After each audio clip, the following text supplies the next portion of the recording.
when you guys act this fucking stupid, I don't want to hear anything about platforming or whatever. He's just repeating himself again. How does this at all contend with what he had said? You're not listening, Lance. They had already said that. That debate will be rough for you to watch. Will it now? Yeah, I mean, we'll see. I'll try to go into it with an open mind and give him a fair shake, but I mean, the guy just has some really bad debates. I don't know what the problem is. Honestly, we should probably have a conversation with him at some point to kind of get down to the bottom of why they go so poorly. Like, what on his end is he doing wrong? But I don't know, dude. At least then I'll have some answers from his perspective to kind of fill in that gap. But now we're going to go into prepared statements. Now, let me clarify for the audience what we're going to be talking about today so there's no confusion. The topics that were given to me was that the debate will be primarily about retributive and vigilante justice for historical wrongs, and there might be some secondary discussions, if time permits it, about the recent burning of Catholic churches in Canada, the recent discovery of the unmarked Indigenous graves in the same nation, and the actions of the Canadian government in the past, if it could fall under the historical definition of genocide. Do we all agree on the discussed topics, that there's no confusion? Yep. Wonderful. I'm going to be transparent with you guys. I don't know the way that this debate goes. However, if we go off topic, if we do not focus on retributive and vigilante justice for historical wrongs or any of these other topics, then I'm probably going to comment on them, and I'm going to be annoying because we really want to keep on track. Everybody prepped, everybody should know what they're doing. So let's see. Yeah, so in preparation for this debate, I think the primary thing that I landed on was the fact that burning churches is just unacceptable. Already out of the gate, we do not have an opening comment about the topic. We're going to start on the burning churches aspect of things. Counterpoints is already focusing on something that is not our main topic. So Counterpoints cares about the churches. Can you blame the man? I understand that there's a contentious history in Canada, but there's no real excuse for throwing a Molotov cocktail inside of a building. You can have descriptive reasons, much like riots. You can understand why something is going on, but you probably can't morally justify it. So that's the number one contention that I would have. Number two, when it comes to Indigenous history, I think that the audience will probably be surprised, or hopefully they're not surprised, that there is a lot of concession for the sins of the past and all of that kind of stuff, and we can get into that. I'm interested to talk about definitions because obviously the word genocide is being brought into this conversation, so I want to talk about that as an aspect of this. We had a little bit of a nod to the first topic, which is that retributive justice. I'm interested to hear more about that from Counterpoints. And then ultimately, I think this conversation is indicative of where we are at as a continent as a whole. Europeans conquered this continent, colonized this continent, and did some nefarious stuff in order to do that. We have done sins in the past. Now we have to reckon with those sins and move forward as a society. So I'm hoping that we can kind of, even if it's very uncomfortable, even if it's contentious, I'm hoping that maybe we can do that here a little bit. Awesome. So it seems like Counterpoints wants us to reckon with the problems of the past and to move forward. I think that will be a thematically important thing here. So if we're going to be bringing up issues that are not productive, that don't offer us a path forward, I would imagine that Counterpoints would probably want to jump in there. Today we have framed this debate as a discussion, obviously, around retributive and vigilante justice, and whether or not Canada is guilty of genocide. But what we are debating in reality here is acts of political terrorism, the committing of hate crimes, the burning down of religious sites, including the recent burning down of refugee churches, and those who are hell-bent on making excuses for this behavior. Interesting that she adds refugee into this. So it's not just churches, refugee churches. All based on the recent discovery of mass graves of Indigenous children, which activists have portrayed as evidence of genocidal actions by the Canadian government, which were covered up. This is going to be, I think, really, really important between all of these people is just because there are a bunch of graves of kids, we can't then assume that those kids are put there as a result of genocide, right? I think that this is going to be a contention that maybe this side is going to have to contend with, is just because you found bodies somewhere doesn't necessarily indicate like how the kids died, we're going to need more than just the existence of the bodies to prove the narrative that those bodies were turned into bodies as a result of genocide, right? If you go dig up in a pet cemetery a bunch of pet bodies like 100 years from now, the assumption is not that we took a bunch of pets to an area and killed them all at once in some giant ritualistic sacrifice to a god. It could be that you're digging in a fucking pet cemetery. So I think that the burden of proof that Lauren is putting onto this side is to prove the circumstances of the deaths of those children. And I think that that's going to have to be something they contend with based on Lauren's argument here. The only problem with this entire debate is, firstly, even if this happened and the Canadian government committed genocide, there would be no excuse to commit hate crimes today, especially against people who had no connection to said actions. That's fair as well. So even if it is the case that they're able to prove that the genocide happened, that does not mean that they're okay to just burn down churches indiscriminately now. We have a leap to come over when it's proving what happened to those bodies. And then even if we're able to make that leap, there's an entirely separate problem dealing with this retributive justice aspect of the topic, which, may I add, I'm really appreciative that Southern is staying on topic with what the conversation is meant to be about. This is all still tying back to the vigilante justice here, right? And an equally important and shocking revelation should be is that no mass graves were found in the first place. This is an entirely false narrative. Well, fuck. We were just talking about it like it's a given. All right, lay it on me, Lauren. What happened? No one here today is going to deny historical injustices happened. No one is going to deny there were deliberately children taken from their homes and educated to no longer have their culture and language, and that is horrific. I don't think that should happen to anybody. Very smart of her. She's not going to argue against the idea that people were assimilated or had their culture erased. I'm sure we won't get lost in the weeds of arguing that. Because she's already conceded it, right? We're all going to listen to her and all of her points and then build off of that, hopefully. Distorting the past, exaggerating atrocities, inventing the existence of mass graves to make it appear as though Canada committed and covered up some sort of Holocaust is a horrific mishandling of the truth, and it does nothing to help us uncover and heal from genuine wrongdoings which occurred. Now, she says that is a horrid whatever the truth. I mean, it depends on what facts these two bring up. Because if the evidence seems to indicate that those children were victims of genocide, then maybe not. In fact, it has caused more trauma today for Canadians and Indigenous communities who are now seeing their communities destroyed, their churches burnt to the ground, and relations ripped apart even further. So, one thing to note, I like to pay attention to where people are looking at their preparation. So it would seem that she's looking at notes that are down here somewhere. So if she starts looking down here, you know she's going for some of the facts that she has prepared. And I like to do the same thing with everybody else. If they're looking at something that's not directly on the screen, it's good to know where their eyes are going and that that's indicating that they're looking at their prep rather than interacting with the people that are on the screen or acting off of the cuff, right? Hey everybody, so I'm going to say right out of the gates that neither me or my partner support or condone the burning of any religious institutions. Good to know. All right, so he is not down for the burning of the churches. All right, hopefully we stay consistent on that. Talk about is obviously restorative and retributive justice in relation to the residential school system in Canada and the involvement of the Catholic Church therein. I'm going to try and say this as quickly and concisely as I can. The original founding father of this country, Sir John A. Macdonald, was a white nationalist, and I don't mean that in the sense that lefties like to call every single person they don't like a Nazi. He was a person who believed in the superiority of the Aryan race. He said it frequently. So now we got problems with the founder of Canada, who is a devout white nationalist. Let's see how that ties into our broader thing here. He in Parliament would say things that were considered to be outlandish and racist by the sign of the times. And he started both the Indian Act in Canada and the reservation school system in Canada. Okay. So he's the one that started the schools. Now we're going to have to be more specific than that to prove that the bodies were genocided. Now, for anyone who's unaware, the Indian reservation school system, what it essentially did was took 150,000 children away from their parents' arms and forcibly put them in institutions where they were systematically beaten, tortured, raped, They had their culture removed from them. Beaten, tortured, raped. I'm hearing a long list of things. What we're looking for is killed, right?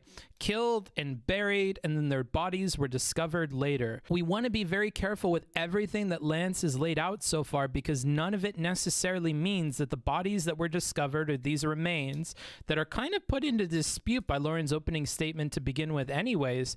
Every aspect of them was destroyed. Those who tried to escape would often die in the cold or drown in the water. So it was a horrifying experience by all accounts. So people that escaped died, and I'm looking for how the deaths happened. So those children that tried to escape died. Perhaps those are the ones in the graves? Now, the Catholic Church themselves have never formally apologized for this. So the Catholic Church has not apologized, which may be part of the sentiment behind the church burning. So maybe an apology from the church is a good place to start. I'm kind of hearing that from what Lance is saying here. Neither have they been held to account for the thousands upon thousands of priests and nuns who again tortured and raped children. A lot of focus on the torture and rape, so I'm going to add that in as well. The torture and rape is important to Lance. However, it is not having to do with the bodies. So I believe if we're going to be talking about restorative justice, the first place to begin would be that they have to both be held accountable for the crimes that they've committed, as well as the fact that they have to, in some form or another, pay retribution to those in which they've harmed. We're not very clear on what the retribution would be. I kind of plugged in that maybe an apology would be a good start, since he started by saying that they haven't even apologized for it or acknowledged it. But I would have liked to have seen from Lance maybe a few more specifics on that, but I'm sure we'll flesh that out as we get into the conversation. I open, as I so often do, with a story. In 1601, Juan de Onate visited a gigantic agricultural and industrial center of more than 20,000 people. So we're opening up with somebody who I don't know who they are. Juan de Onate. All right. Sounds like a cool dude. What is now central Kansas. Because he was a conquistador, he then kidnapped and tortured 4 children to identify the houses of the town's leaders, and immediately afterward he waged a war to destroy the city with an army of nearly 1,000 soldiers. It was a mass slaughter. Okay, I retract the previous statement. Juan de Onate, not a cool guy, as it would turn out. Cool name, not a cool guy. Okay. For the next 500 years, the school-taught history of the United States was that tribes of the plains were barely organized, semi-nomadic hunter-gatherers who knew only territorial wars and primitivism. And then, in 2016, using records, archaeological fieldwork, and remote sensing technology, Etzanoa once again became a fact. The stories natives had been telling for generations were finally again acknowledged as fact. As has happened many times in recent years, the U.S. was forced to again confront the cruelty and lies that had been perpetrated against the indigenous peoples right up to this very day. Remember, main topics, retributive and vigilante justice, so I'm still starting to hear about that. I think that he's, or they, I don't know their pronouns, are building the case for this, so maybe we'll get back to that. We're kind of establishing the villains in the story before we explain why maybe justice is deserved, or what we could do to be retributive. In May of 2021, using records, archaeological fieldwork, and remote sensing technology, the stories of the residential schools recorded by the Truth and Reconciliation Commission's report and told by natives for generations were finally again acknowledged as fact. So to the person asking in the chat, why is he talking about the US when this is about Canada? That would be why. So he's creating a parallel narrative. So with Juan de Onate in the US, we kind of brushed over historically what it is that that person did and what their impact on history was. And then we looked into the ground and we saw what had happened, and then we rewrote history accordingly. And he's saying, or they are saying, that the same thing is going to happen now. We're going to start looking at the similar things happening in Canada, and we're going to have to rewrite the record to account for this historical or this archaeological evidence that we're pulling up. Canada is presented with 2 possibilities when such simple and straightforward modifications to the histories that we were all taught as children are uncovered. We can As in the case of Etzanoa, accept the correction, accept the native stories were true all along, and move forward with the knowledge that wrongs were committed that must be reckoned with. Or we can choose, as Lauren apparently has, what has brought us here today. Refuse the most basic and straightforward facts in favor of denial, deflection, and dismissal. If we're kind of hinging this on facts, then I would certainly hope that the serfs and you have come prepared with facts that will undeniably prove that the way that those children had perished was due to some kind of genocide. Now, I'm not sure what the details were in the Kansas case, the same way I'm not sure what had happened in this Canadian case, but the burden of proof is going to fall on your side to make that case clear such that Lauren looks like a fool for denying it, right? If we're talking from the serfs and Tale of Two Rabbits' side here, we're going to want to make the evidence so very, very clear that to reject it in the way that Lauren has offhandedly is going to look very, very dumb. We haven't heard that in Lance's statements at all. Lance hasn't talked about any kind of analysis of the bodies or evidence on their corpses or anything like that that prove their cause of death. The only thing that we talked about related to the children's death was about escaping. So unless his argument is that all of these children had died in the process of escaping and that we have some evidence to prove that the bodies that were pulled up were from escapes, I'm not sure that Serfs has laid out a very good argument for that here. So I'm really listening in Tale of Two Rabbits' intro here to see what kind of evidence they're relying on to kind of fill in the gaps here with this narrative that these children were genocided, right? I come here as witness to those facts, as one small voice in a chorus to those stories. I come here to discuss justice for those wrongs. Now, I hope as a voice coming from that side, you're also providing historical details on what had happened to these children, because I've not heard anything about the children in Canada yet from Tale of Two Rabbits' intro. So perhaps after these statements, they will provide some more details on that, but I've yet to hear anything from them in regards to the deaths of those children and how they happen. And the restoration of dignity for those who suffered what was erased. Damn. Okay, well, we're not going to hear shit from Tale of Two Rabbits. So most of their intro was spent on a parallel case in the US. I think if I had to critique anybody's opening here the most, it would probably be Tale of Two Rabbits.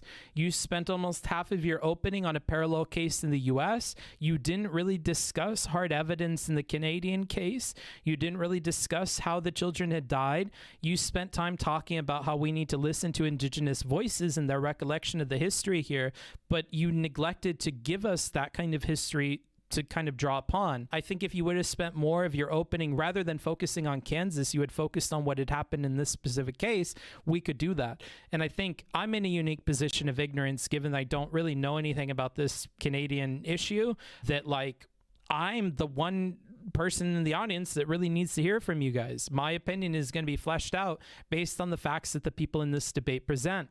If people are not giving me any information to indicate that those children were killed in genocide, I'm going to call that out. And if people give me evidence to the contrary, I'll highlight that as well.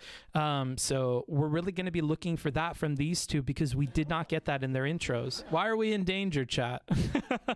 No one can prove anything because, as far as I know, none of the graves have been exhumed. Oh, well, that would be an important detail for Lauren's side to have mentioned here, rather than saying that these bodies don't exist or whatever, which is kind of what Lauren was getting at, that we're in dispute about the discovery of these bodies in the first place. Perhaps we should have talked about that. But I don't know. We'll see. Those were the intros. That's where everybody's focus is. It sounds like, remember, prep. I talk about prep.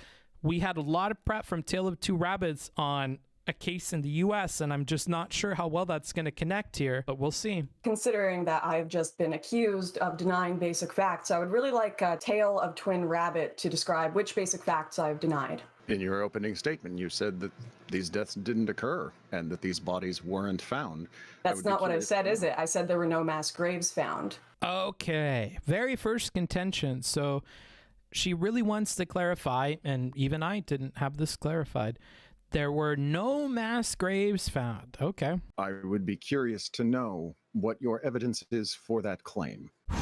We're already starting kind of rough here. If she is positing a negative The response is not to ask her to prove the negative. The response would be to provide evidence to the contrary of that negative. So if somebody told me, I don't think the Civil War ever happened, there was no Civil War, my question would not be, well, then how do you contend with the massive amounts of historical evidence about the Civil War, ranging from like historical documents at the time from Lincoln and other people and their correspondence to like its prevalence in the culture and its existence today, whatever. You would pick the evidence that you think most strongly proves that that thing is there, and then ask the other person how they've managed to kind of reason that away in favor of this conclusion that they've arrived at, right? To ask them to prove the negative, it wastes a lot of your speaking time. So another thing that we talk about in these conversations is about how important it is when you have the time with the mic and you want to be really productive with that. Anytime that you get the mic and you toss it back really quickly, we're going to want to examine why you did that and if there was something better that you could have done there. This isn't a traditional panel. This is a much more moderated debate. We've only got 4 participants in it, so that's less of a problem, but still something to consider here. So interesting strategy from Tale of Two Rabbits. Let's see what Lauren does now that the ball is back in her court. Firstly, I would like to ask both you and Lance to describe which mass graves have been found in Canada, and then I can respond to that. We're lucky here. She hasn't chosen to continue to weave this anti-mass grave narrative. Instead, she's going to toss the mic right back to them in a good faith effort to get some facts from their side out into the open, which again, were not provided in either of their intros. And then we're going to want to look and see about picking through those, right? So we're going to ask for some evidence that the positive had happened here, which is something that honestly Tale of Two Rabbits probably should have provided, and the Serfs probably should have provided that in their opening, but we haven't. But you know, hindsight 2020, let's see how they do with that question. Would you like to be more specific, as in the one that was? Well, you're saying I'm lying by saying no mass graves have been found, so tell me, where have the mass graves been found? So again, we've gotten the mic and we're wasting our time here. So we don't need to play this parry game between the two of them where neither are going to start on this conversation. Depending on how Lauren responds to this, she may receive some criticism from me, but like, really, when the ball was tossed back in your court, it would be very productive for us to pick at least one of those things rather than asking her to specify that. When she is affirming a negative and she's saying, I don't think any of this happened anywhere, how is she going to provide you a specific here?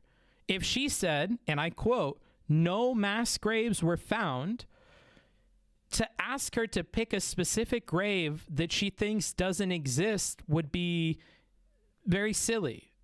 That wouldn't be the question that I would pose to her. I'm not really liking how Tale of Two Rabbits is spending their time here. They were very polite in their opening statement, which I'll highlight. I really like that from them. But we're kind of wasting time here. Well, the story that kicked it off was the Campbellus residential school mass graves that were identified using ground-penetrating radar. So now we're going to focus on Campbellus. Good on them. Good on them. I'll give them points. Now we're being specific. Let's get started. Now that we have a specific point, let's dig into that. Let's see what your evidence is that the Campbellus thing represents a mass grave, and then she'll try to refute it. Right, and ground-penetrating radar cannot detect bodies. I am not an expert on ground-penetrating radar. A proper response from Tale of Two Rabbits here might be to talk about other instances in which that's been successful, maybe a hit rate depending on like a study or something. I'm not sure if they would have that necessarily prepared. That's kind of a difficult thing. Are you saying that as an assertion? I'm getting a feeling that I thought I was going to have to be really nice to Lance here. I think I'm going to actually pull out the stops for positivity and patience with Tale of Two Rabbits here, because I've so far not liked like 3 out of the 4 responses that they've given for Lauren. Absolutely, you can go look this up. In fact, the woman who conducted the GPR herself actually went to my university. She said herself, we cannot confirm anything. This is simply an assumption based on, and I would encourage people watching to go and take a look at what images ground-penetrating radar show. They just show anomalies in the ground. They don't give you any context. They don't tell you if bodies are there. The anomalies could appear to be graves. Do they know if this grave site is just an overgrown graveyard? Do they know if it was the community graveyard? Do they know if there are any bodies in what these ground anomalies look like? No. Here's the difficult thing. So her friend could be trying to be very safe in saying all that we're able to detect are anomalies. We cannot guarantee with any certainty that the anomaly is X or Y or Z. However, that person could also say, when we've looked at other grave sites, we found that anomalies around this shape and dimension with these properties at around this depth are typically indicative of bodies. You only dig so deep really when you're burying bodies, so perhaps it's at a particular depth. Perhaps it's uniform across many of them, implying that that same thing might have been buried over and over again. If this rabbits person were able to respond and say that, but these are in line with the same depths and qualities that we would associate with bodies. In the past, in the Kansas example that I looked at, the bodies are buried at a depth of XYZ number of feet, and those bodies were about this thickness on the graph, and they exhibited these qualities. Now, the only other thing that could explain that are A and B and C, but A and B and C in this case are not very likely. So, for instance, if tree roots could explain the same anomaly that they saw, How's it going? and it ends up being that those tree roots, there's trees in the area or something, then maybe that could be towards that narrative. If we're in the middle of a field, there's no tree roots, then of course that explanation for the anomalies could be ruled out. And in this kind of process of ruling out other things that could explain the anomalies, we could start to arrive at a percentage chance that those are bodies, whether or not we exhume them. So if I'm trying to be scientific here, that's the kind of discussion that I would be looking for between these two people. If I were in an academic setting, we would look at prior data, we would look at prior discoveries, we would look at prior instances in which we were able to exhume whatever that thing is, or look down there to see what the anomaly would represent.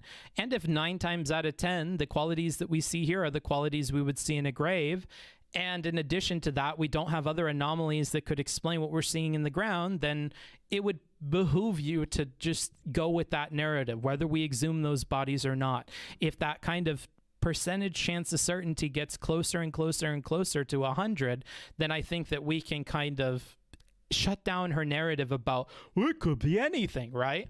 And that's the kind of out that I would be looking for these two. The woman who did the ground penetration test in Kamloops, which sparked this all off, stated, we cannot know if there are any bodies under here until someone has dug this up and they've exhumed the bodies, if they are there.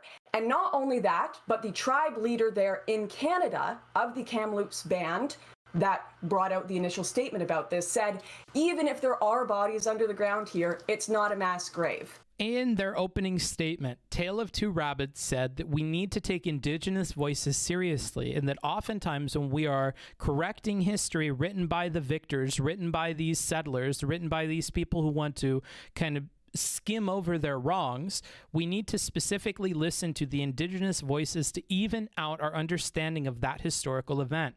So that's kind of a strong appeal from Lauren here, that if the chief had said something counter to the claims that Tale of Two Rabbits wants to make, this is an important Indigenous voice that they're perhaps going to have to deal with. And unless they're able to appeal to other Indigenous voices from that area that are recalling a different kind of history, this may be difficult for them to argue. I'm not sure that point is going to help them here. These are just preliminary findings, which has been the general consensus of all of these grave sites found, that they are not mass graves, and portraying it as such is deliberately misstating the truth and trying to make it seem as though Canada were committing some Holocaust where they were lining children up, shooting them, and throwing them in a grave that they dug, when we are talking about graveyards, if there are any bodies at all. There is no big difference between a mass grave and a cemetery. A mass grave assumes that like all these bodies had like died around the same time. And I think if they all died around the same time and were buried at the same time, we have to wonder what caused all of these bodies to pop up and be required to be buried, right? So I think that's the implication with the mass grave thing. And when we mix that with Canada's wrongs and these evil people and how the founder had started these things and was a white nationalist, I think that they're pushing for a narrative about how those bodies got there, and that's why the mass grave thing in particular is important. You just said that the woman who did the GPR examination went to college with you. The director of the company that actually did it is a man named Julio. So who did you go to school with? But she said that a researcher that conducted it. What does that have to do with the director of the company? I'm confused. No, she's an instructor at the university I went to, and I mean, I can read her name here. Let me. So this is the girl who did the GPR technology test, which once again, GPR cannot pick up organic matter. Her name was Sarah Bellew. I'm not sure if I'm pronouncing that right. I'm terrible with French names.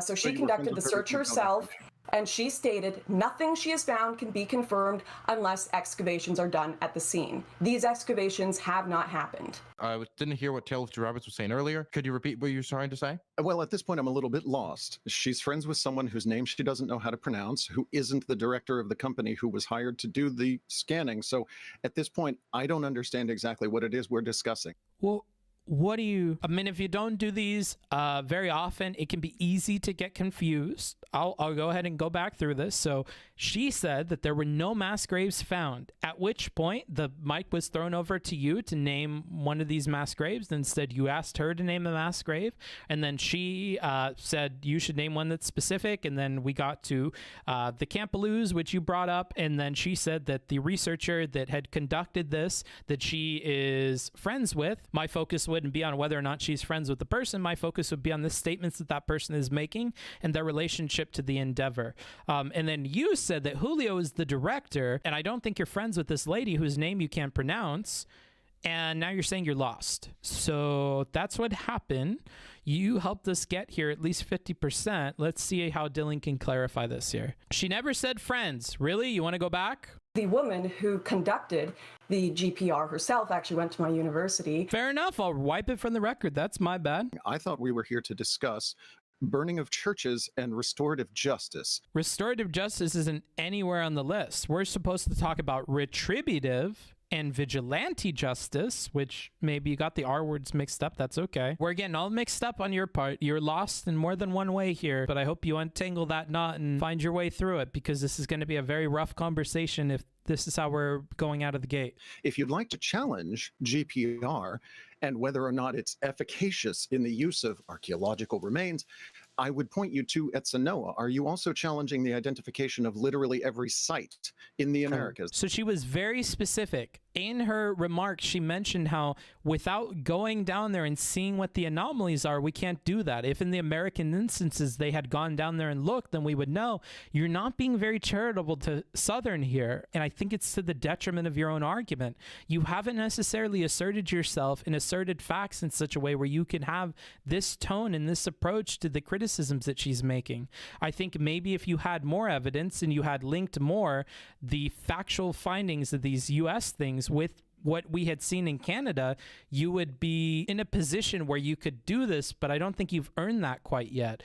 When I say earn, a lot of the time I'm talking about how when we get to our conclusion section, we've earned a certain tone.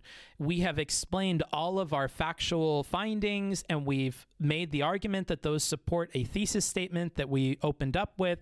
And so by the time we reach our conclusion, we can kind of have a tone that is very matter of fact and can be very critical of a counter opinion or a counter narrative. But if we haven't earned that by stating those facts and making a case that's so foolproof that the other side has kind of now the burden of proof to, argue against that, then it's tough to come at somebody with that tone. We are 19 minutes in, and it took a while to get through the intro, so I'm not sure we've quite earned that yet. This is outside the scope of this conversation. I keep hearing affirmations of, oh, well, I know a person. I don't care that you know a person. That's completely bad faith. That's not at all what her point was, and you're ignoring what her point was. Her point was very specific statements made by Sarah about this case and about how we're going to identify what those anomalies are and how much certainty we can have about what these are. Additionally, your opening statement, you said that we need to care about Indigenous voices and a focus needs to be placed on Indigenous voices when writing the history of the past. But I haven't heard any remark about the chief that she referenced in that statement either, which is unfortunate, because if you wanted to be productive and you wanted to stay in line with the theme of your opening statement, perhaps you would have had something to comment on about that.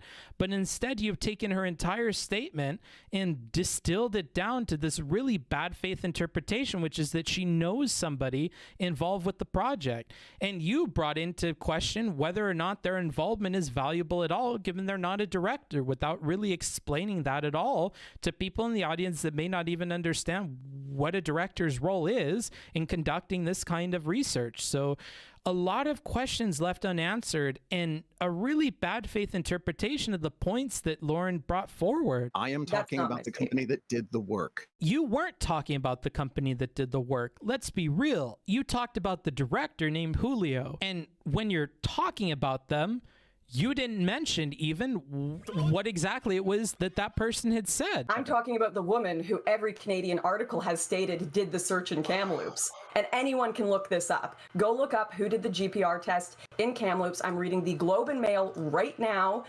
The title, Anthropologist Explains How She Concluded 200 Children Were Buried at Kamloops Residential School. Okay, stop right there. Stop right there. How she concluded the 215 bodies were buried. And so with it, once again, that's just media bullshit, because the article literally says she also stressed her findings cannot be confirmed unless excavations are done at the scene. Wow. To pause on the headline, I would have kept listening a little bit more. If there's any problem we know you can run into with research nowadays, and I say research in quotation marks, really, it's getting caught up in a headline. So be very, very careful here, buddy. You're grasping at straws here, and that's how it's going to appear if she's able to disprove that. What would be really strong is if you were to look at the article and cite why perhaps she reached the conclusion that those were bodies. If in the research article she is specific, she brings up other cases in which we see that similar anomaly details seem to indicate graves, and perhaps she could also in the paper, as normally happens in scientific papers, mention what else it could be and some kind of gradient of you know, how certain we could be. It could be that she's like, we don't know till we know, but I'm 90% certain based on other cases that these are definitely bodies, right? And then we can move past this point. We can start to talk about the circumstances that led to those bodies being there.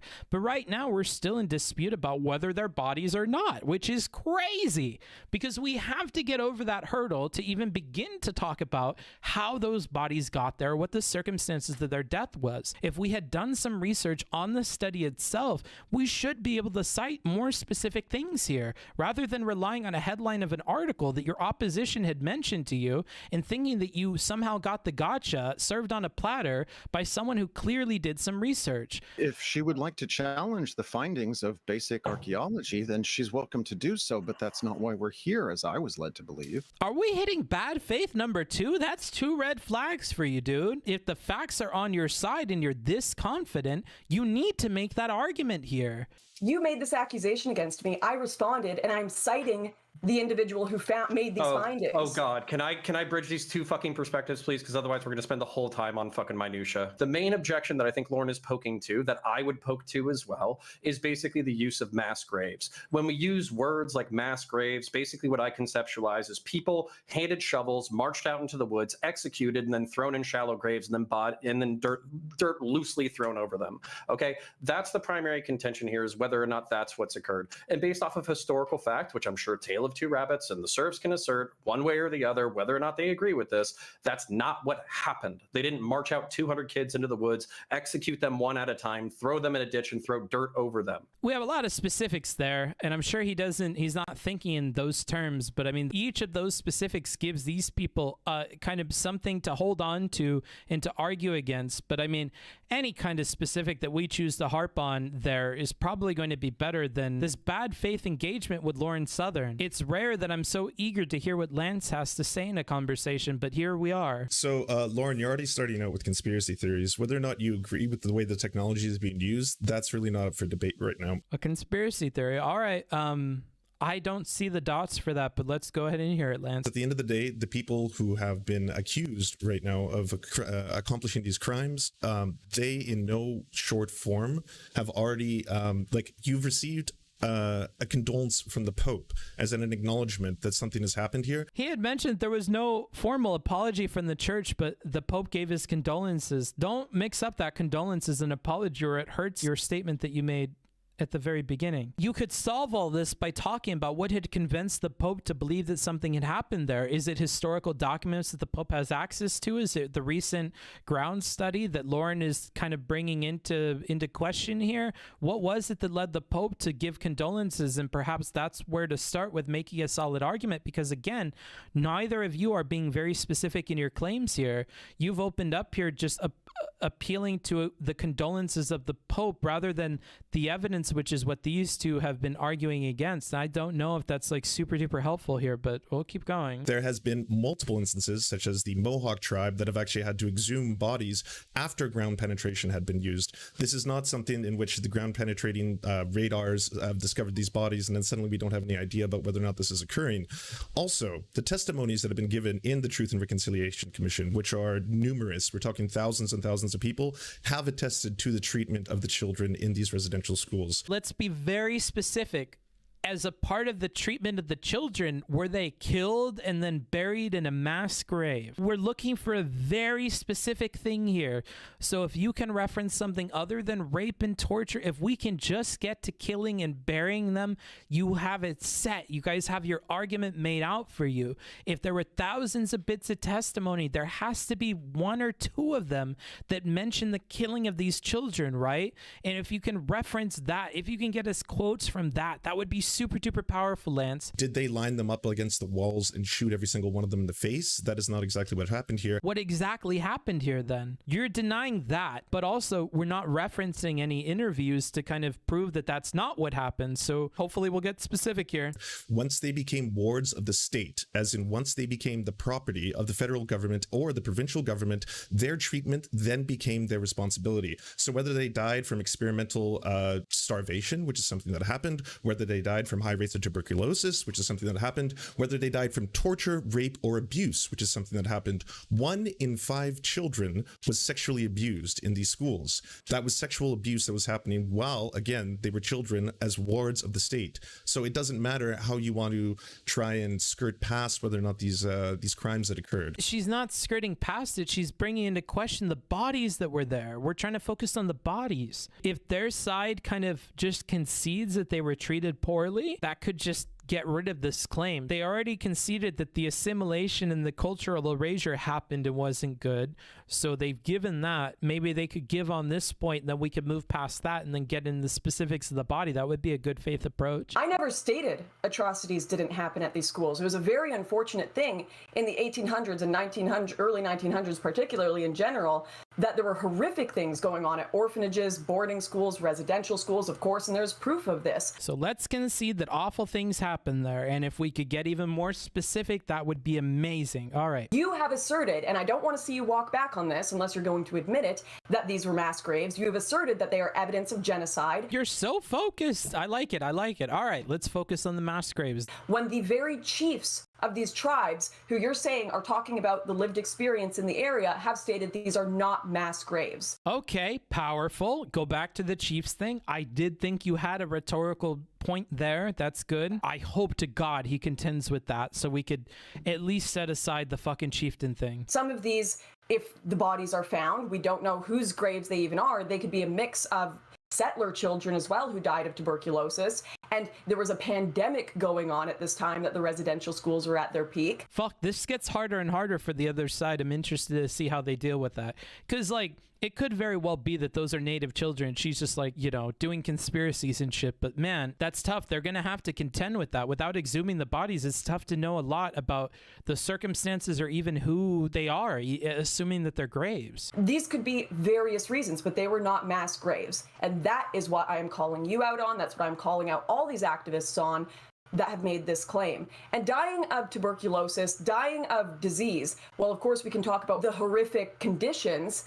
To say that people were intentionally trying to give children tuberculosis, I think is absurd. Throwing shade on that might really distract them, because if that pisses off the rabbit person, they could focus on the tuberculosis point, and then we're like 5 steps removed from what we're even talking about. Not that that hurts her team necessarily, but from like a conversational potential perspective, where it's like, how good of a conversation could we have? That might really hurt what we're able to get through here. I'll let Connor keep going. Oh, fuck. They're allowed to double team it. it. All right, here we go. So I just want to jump ahead descriptively because at the end of the day, like this is what I guess frustrates me about this conversation.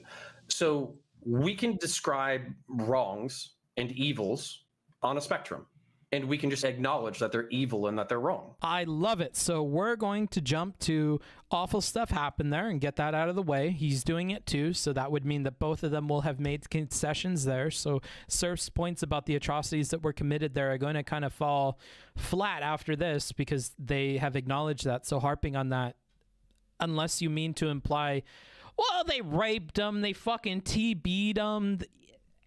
Is it much to think that they killed them and threw them in a mass grave? Like, unless that is the basis of his entire argument, he might have to abandon that here. For instance, Lauren and I are both parents. If our children were taken from us, forcibly taught another language, wards of the state, and then, by the way, like the demographics or the stats that I saw was literally like 70% tuberculosis, like 20% fire, and 10% death from exposure during attempted escape.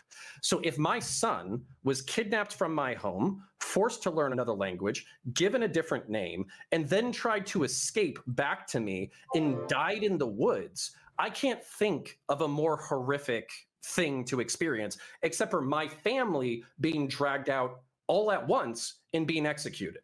So on a spectrum, it's pretty much like the second worst thing that I can imagine. And I think that we can concede that while also basically trying to get into the historical detail. And by the way, like whenever I'm trying to describe past historical wrongs or anything like that, I'm not trying to excuse it. Okay, I'm trying to be descriptive about the historical past. And then what I would say, I'll just jump out on this limb, is that by the UN's own definition, kidnapping children and then basically trying to destroy in whole or in part a certain demographic group or whatever is the definition of genocide. The question is, when did this end? Whether or not this is comparable to other historical atrocities, which on a spectrum you can probably say, and then whether or not that justifies current vandalism and current attacks on Christian churches. That's kind of like the crux of it for me. Good. Bring it back around to the other two topics, which is the burning of the churches and the retributive justice thing as a whole in vigilante justice. Okay, solid. You're staying focused. I think your dismissal and your general tone against these two is not going to buy you any brownie points with them. So maybe keep that in mind, Connor, but that's part of Connor's whole brand thing. I try to be more cognizant of like the brand that people want when they're doing these debates because it's a huge part of it. I'm sure that by the end, when we review Lance's tweets and stuff like that, we'll also have to bear that in mind, and I will be cognizant of that when I digest those tweets and when I go through the end of this. So first off, there's studies that have come out now that say researchers say that tuberculosis at the residential schools was no accident. So again, that was one of the many things that were done to these children, including the fact that these children were experimented on by giving them various different degrees of sustenance, in that they were given malnutrition intentionally to see how children would react to different amounts of, say, milk and vitamins being given to them. So Serfs has this problem, and we talked about it before, where he always has one foot in cement. He always has one foot in cement. The Serfs can only pivot around a single point, right? He has a few stuck in issues when he goes into a debate, or stuck in positions, and he's going to operate within like an arm's reach of that point at all times, right? And you could draw a circle around that point and identify what that is, right? I'm worrying that his research that he's done about some of the atrocities against these natives will be something he continuously repeats to the detriment of the broader conversation. And that no matter what, even if we kind of give some kind of concessions about that, he's still going to repeat the exact same thing that he said before as he did here. Now, my memory is hazy because, again, I'm drinking this and I don't have line-by-line notes. However, somebody here said something about the TB tests and stuff, so maybe he was responding to that. But repeating that is not helping us, Serfs. It's not moving the conversation forward at all. So the other thing to talk about when it comes to children and the residential schools and their atrocious numbers is, again, the mortality rate was about 40 to 60% in these Indian residential schools. If they are, like we've all established, I think we all agree right now, that they were wards of the state, it doesn't matter what the cause of death was, even though the cause of death in many cases could be things like, again, physical or sexual torture, including traditional torture. There was an electrical chair in one of these schools. That being done, it doesn't matter if they died from starvation, it doesn't matter what. If you are taking children from their parents, you become responsible as their guardian for what happens to them. how does... So Serfs also has this habit that I picked up on the Lycan conversation where he is not impacted in the slightest by the statements of his opposition. When he made all of these concessions in this empathy plea about how he understands that if his children were taken from his house or his family or all of these, none of that is reflected in the statements that the Serfs is making here. He's just repeating himself again. How does this at all contend with what he had said? How are you building off of what counterpoints had said to move the conversation forward here? I won't continue to harp on it because we're all aware of what my pet peeves are with Lance's performance, and I think leaving it at that is fair enough. But man, it's just unfortunate because, again, when we have the mic, it's just not necessarily helpful for you to repeat that stuff when he gave you other things that you could talk about. He's helping us move on, and you're really not taking that opportunity here, Lance. Finally, my last point is going to be this. We cannot talk about this as if it's something that happened a long time ago and just a sordid part of our past. The last residential school in Canada closed in 1996. Oh, he's doing the thing where he's going through his list of info too, but this doesn't have anything to do with what we're talking about. Who are you appealing to, Lance? Is this just a random audience appeal? Why can we not contend with what your opposition is saying and move forward based on it? It's almost like you're just having your own stream independent of everything else, and just when you're given the mic, it's like you're only talking to your chat. If you want some context, last time Canada won the Stanley Cup was 1993. Fucking Nirvana was still playing, you know, like that's not generations ago. Here's another fun one, just to put that fucking number in perspective. Want to know when the last time we won the fucking Stanley Cup? Yeah, Canada, fucking we're known for our hockey. Last time we won the Stanley, oh my God. He just runs into it. He just keeps going. All right, fuck it. Maybe this is your style. Maybe this is helpful. Let's keep listening. Maybe he comes around to it at the end. Maybe this is just a little bit of grammar before the punctuation at the end. Who knows? There's one stat that I just need to clarify. Yeah, of course. Okay, so Lance, you're saying that the mortality rate was 40 to 60%. You're talking about like individual schools, right? Not like the entirety of the program, right? So according to the Dr. Bryce report, which was the medical inspector for the Department of Indian Affairs, he said the over sum total death was around 40 to 60% mortality rate for children in Indian reservation schools. Okay, then I want to address this head on. No, you don't, Connor. Let's not get dragged up in this. This doesn't really have any... Okay, now Connor's making a mistake. Not smart. Let's not challenge him on his research document because the last thing we need is more stuff from Lance's research document. Believe me, we'll get through him. He plans to by the end of it, but okay. Basically, the current historical estimate total for deaths is around 4,000. As we've already talked about previously in the debate, total participants are around 150,000. Damn. Well, that does not sound like 40 to 60%. That puts the death rate at roughly 2.5%. So, oh, he did the math. Okay. Damn. If you're talking about the roughly 40 to 60%, what I read was that there were some schools where there were fires. So as a result, like 70% or 60% of the student body died in that fire. I also read that there were tuberculosis outbreaks. So within that subset of a specific school, like let's say there were 30 kids, 60% of them died in a horrific way. And I, again, like whenever I'm being descriptive, I'm not trying to minimize this. From Lance's perspective, you most certainly are. If he says that 40 to 60% of all of the people in all of the schools were killed or died, and you're saying, I think it's 2%, not trying to minimize it. Like, no, I mean, you are. You're not trying to minimize, like, the moral whatever of it, but be careful with that because I could easily misconstrue that as, no, you're literally minimizing the amount. I'm just trying to clarify that 150,000 students weren't taken into a boarding school and then 40 to 60% of them died. That's just not factually accurate. So from the same study counterpoints, it turns out that 90% of them suffered severe physical, emotional, or sexual abuse at the hands of the people who were guarding them.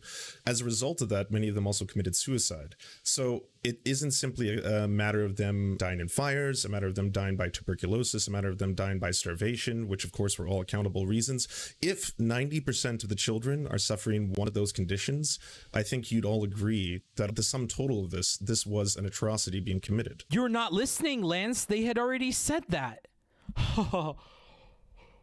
Oh. Whenever I'm being descriptive, I'm not trying to minimize what the fuck happened. It was fucking awful. I'm just trying to be descriptive so we are accurate. Because if I heard that 150,000 of my countrymen or ethnicity or whatever were put through a system and 60% of them died, then maybe I would be Molotov cocktailing some shit, right?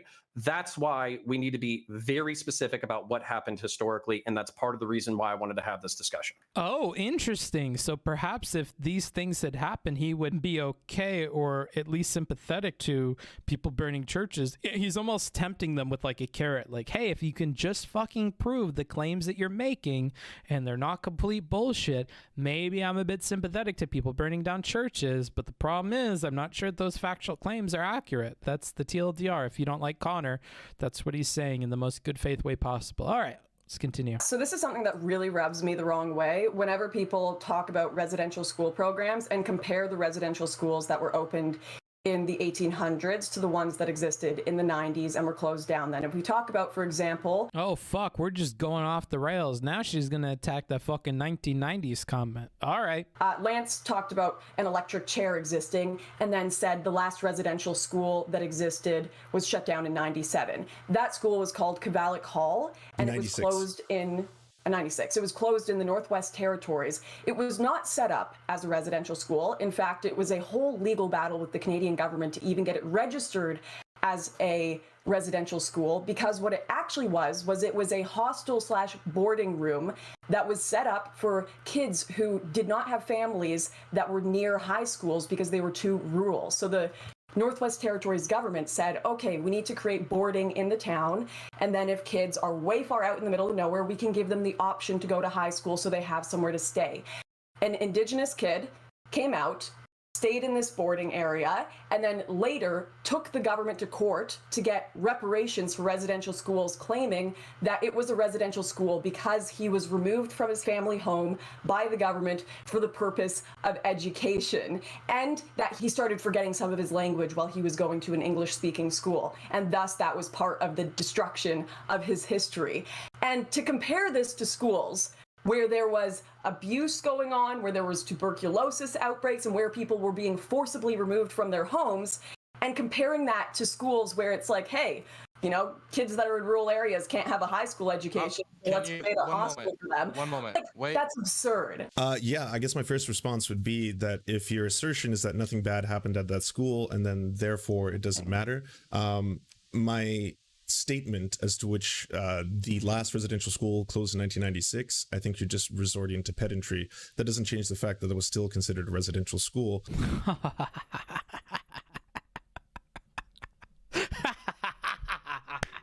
Yeah, okay. I would also like you to provide evidence that nothing bad ever happened in that institution. It gets better. All right.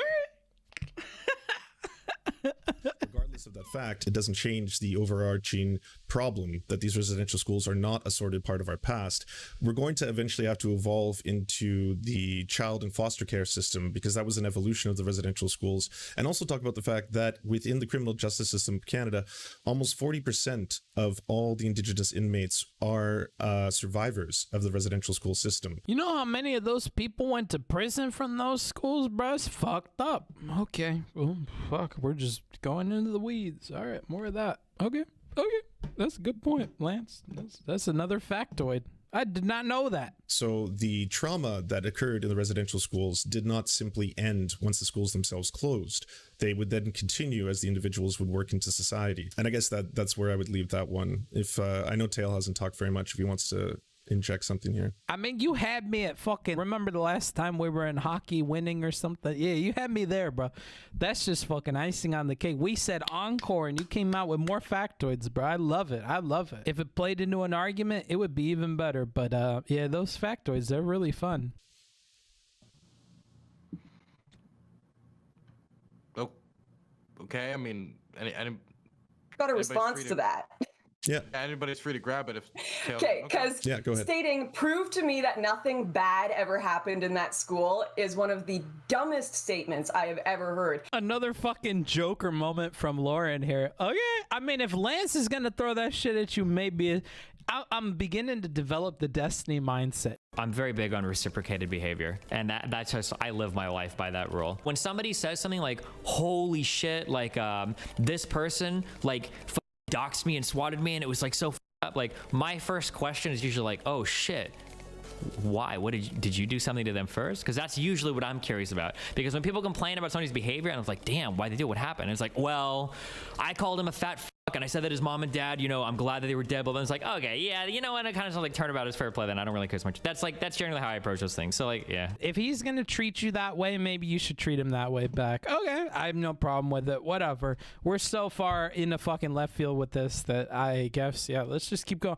I'm waiting for us to like return to some semblance of an actual like discussion, but here we are. Something bad happens in every school, whether it is the fanciest, nicest, wealthiest, whitest school on the planet. Bad things happen at every school. The argument there is that schools in the 1800s deliberately removing kids from their parents, taking them in, there being abuse, mass disease, horrible conditions, is different from a school that is set up, or a housing area that is set up voluntarily for kids to go and stay there so that they can be somewhere with a high school in the area. Bring it back around. I like it, Lauren. I like it because you were losing me for a second. Let's bring it back around. You have to acknowledge that there is a difference between a lot of the schools in the 70s, 80s, and 90s that when people talk about the residential school system still existing, were voluntary. They weren't being removed from their homes. They're called residential schools because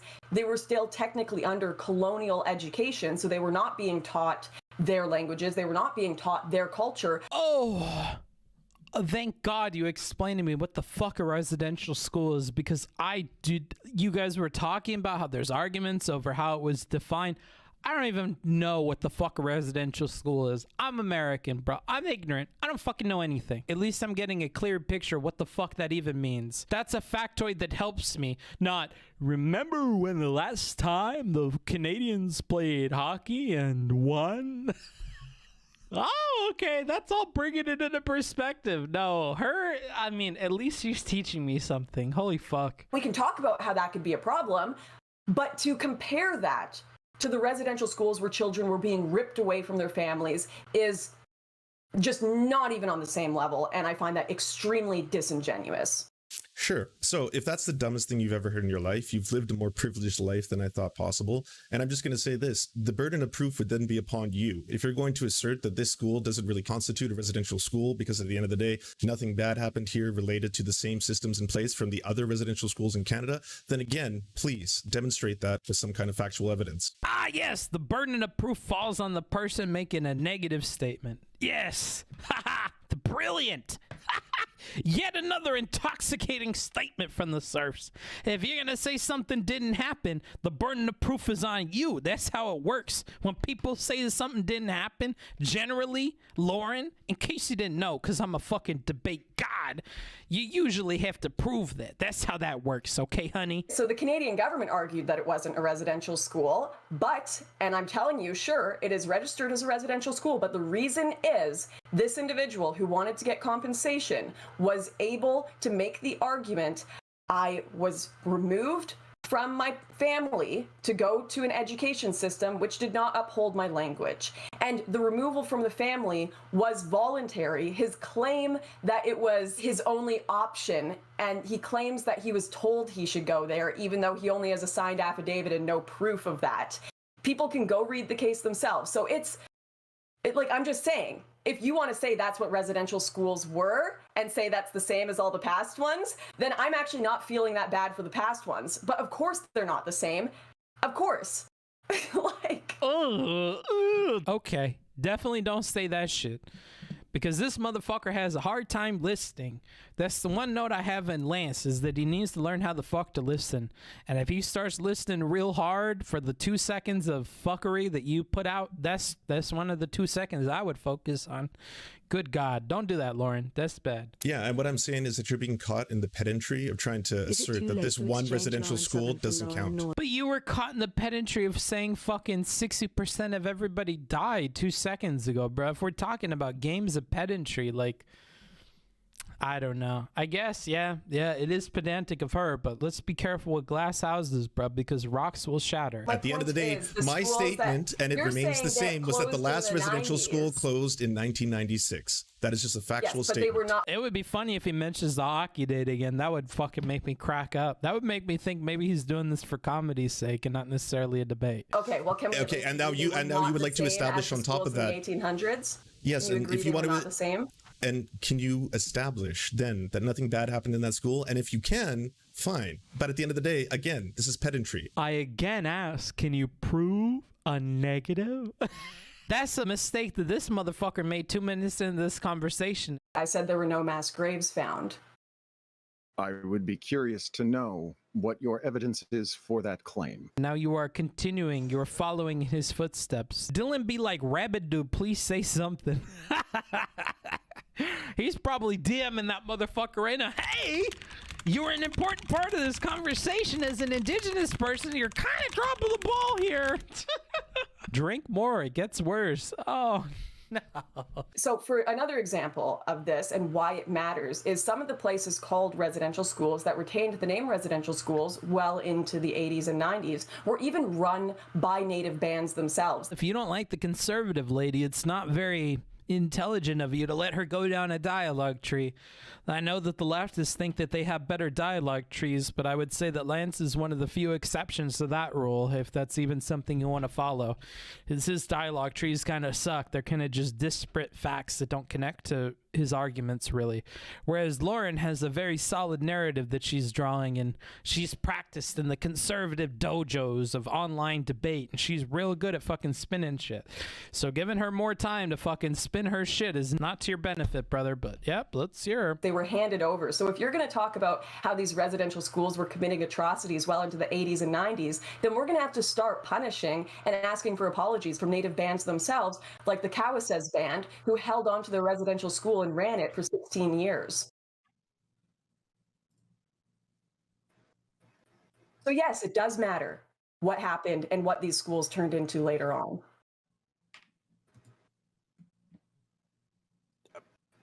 Either of you are free to respond. Jesus Christ. And there was no response. Fuck me, dude. It's not going good for the lefterly side of the debate here. Come on, pick it up. Pick it up, fellas. At this point, I'm just baffled. You're baffled. Are you still lost, too? What a terrible combination. Both baffled and lost. We've denied the Indian Act. We've denied the removal policy. We've denied that because one guy said a bad thing incorrectly once, therefore all atrocities never happened. Oh, I assume he's meaning that because of the lawsuit that she's talking about, the one person, that all these atrocities never happened. Maybe when they were muted, they were also deafened, so they missed the part where both of the individuals in front of them said that they accept that the atrocities happened and that they were really, really bad. Because I have that noted in front of me. No one here today is going to deny historical injustices happened. No one is going to deny there were deliberately children taken from their homes and educated to no longer have their culture and language, and that is horrific. Again, whenever I'm being descriptive, I'm not trying to minimize what the fuck happened. It was fucking awful. But maybe they're not taking notes. They don't have the pleasure of pausing all the time, so they could have missed it. Let's be good faith. They could have missed that. That's okay.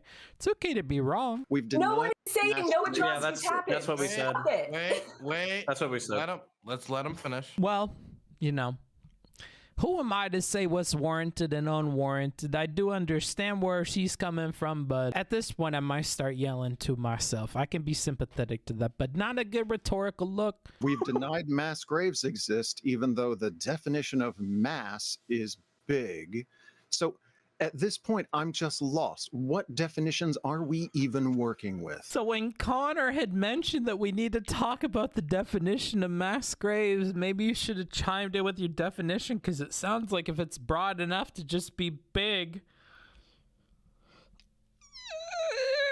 If this person has a Twitch channel, you go ahead and let them know Booksmarts wants to talk to them. Maybe they just need rhetorical help.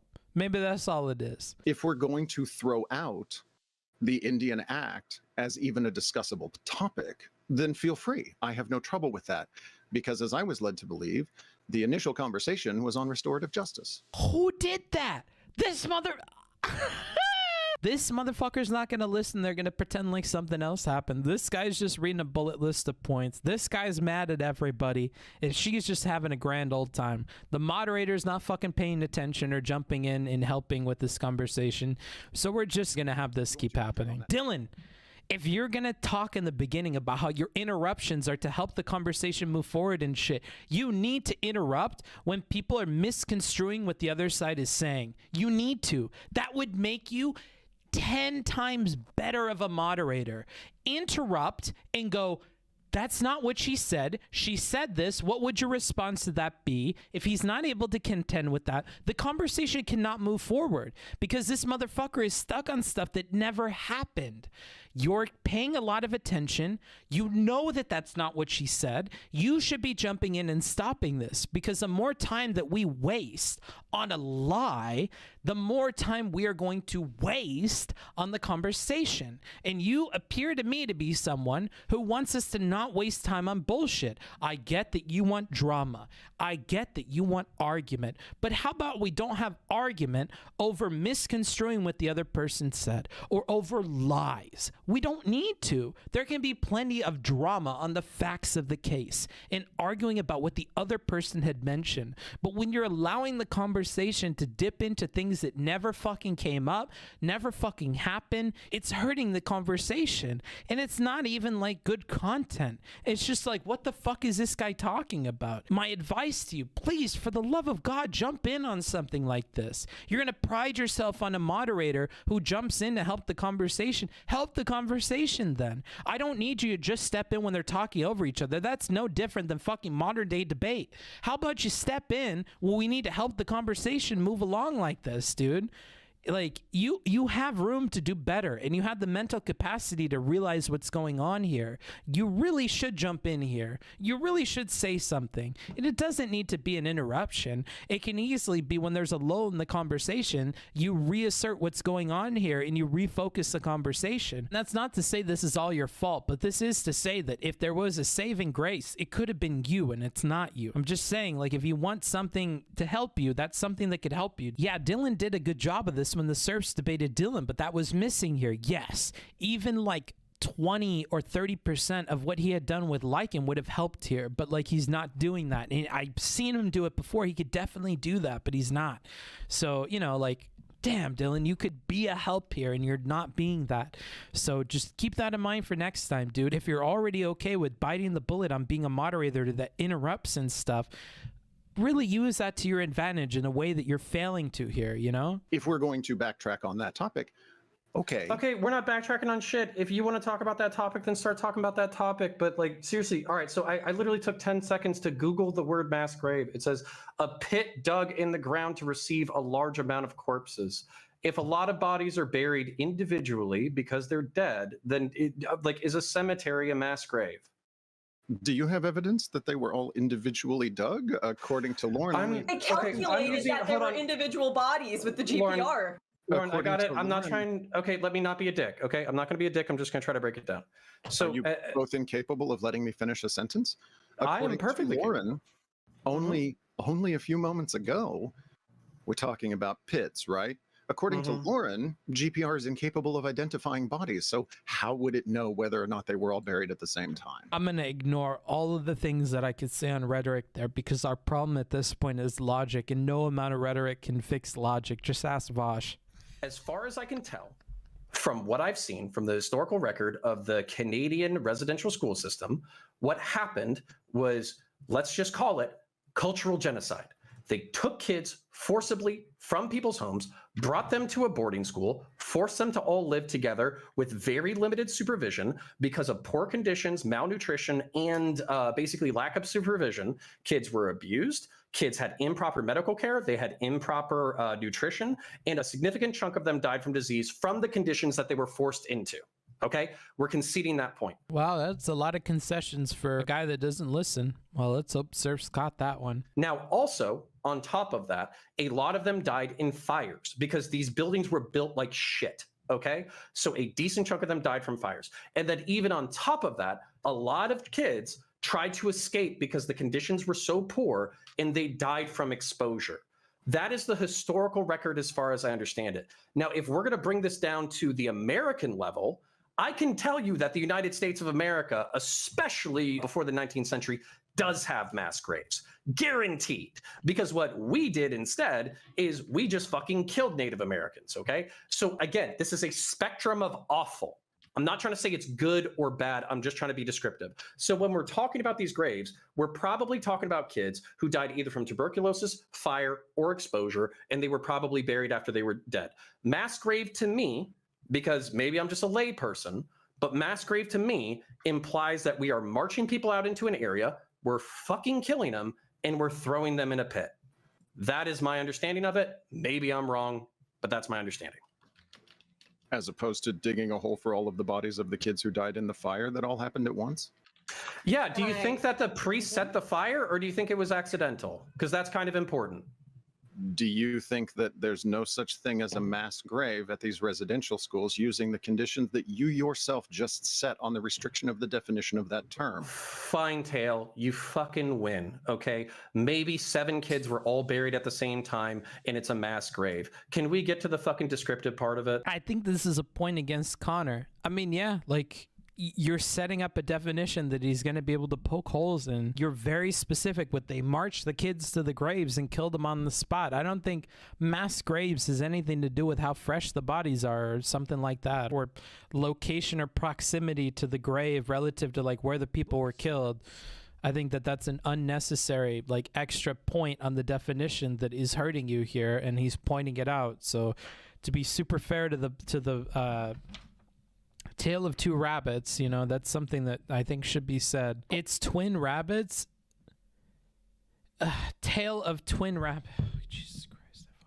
You're right. I'll correct that. I'll strip that from the record. You're right. I got it wrong. We're talking about the mass graves that the media have alleged happened, that Lance has been tweeting about, that progressives have been tweeting about, and you're saying that they are mass graves where people just dug pits, because I just want to let everyone know, GPR technology can only find anomalies in the soil. It can't find bodies. So the way that they are trying to find, or how they claim they are trying to find these individual bodies or find these numbers, how they're getting the 250 number, how they're getting that 750 number, is they're saying they're finding burial spots and graves. They've said they were, you know, Native children buried, but it ended up just being a graveyard. So if we're talking about GPR technology that is finding individual graves, and these are what is being called mass graves, they literally cannot be mass graves because it's only detecting individual burial spots.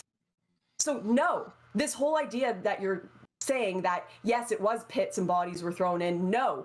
Based on the technology that was used and the way they are counting and getting these numbers, it's impossible. That's a good point, Lauren. I hadn't heard that one before, but if there's one thing I've learned about this conversation and good points is that they fall on deaf ears. So, you know, I thought rabbits were known for their sense of sound, but evidently not. Okay, the reason we need to establish what crimes happened to talk about retributive justice is we need to know what the retributive justice we're discussing was for, right? Sure. That's why we're discussing absolutely. this. Okay, so I'd like to answer that one for you.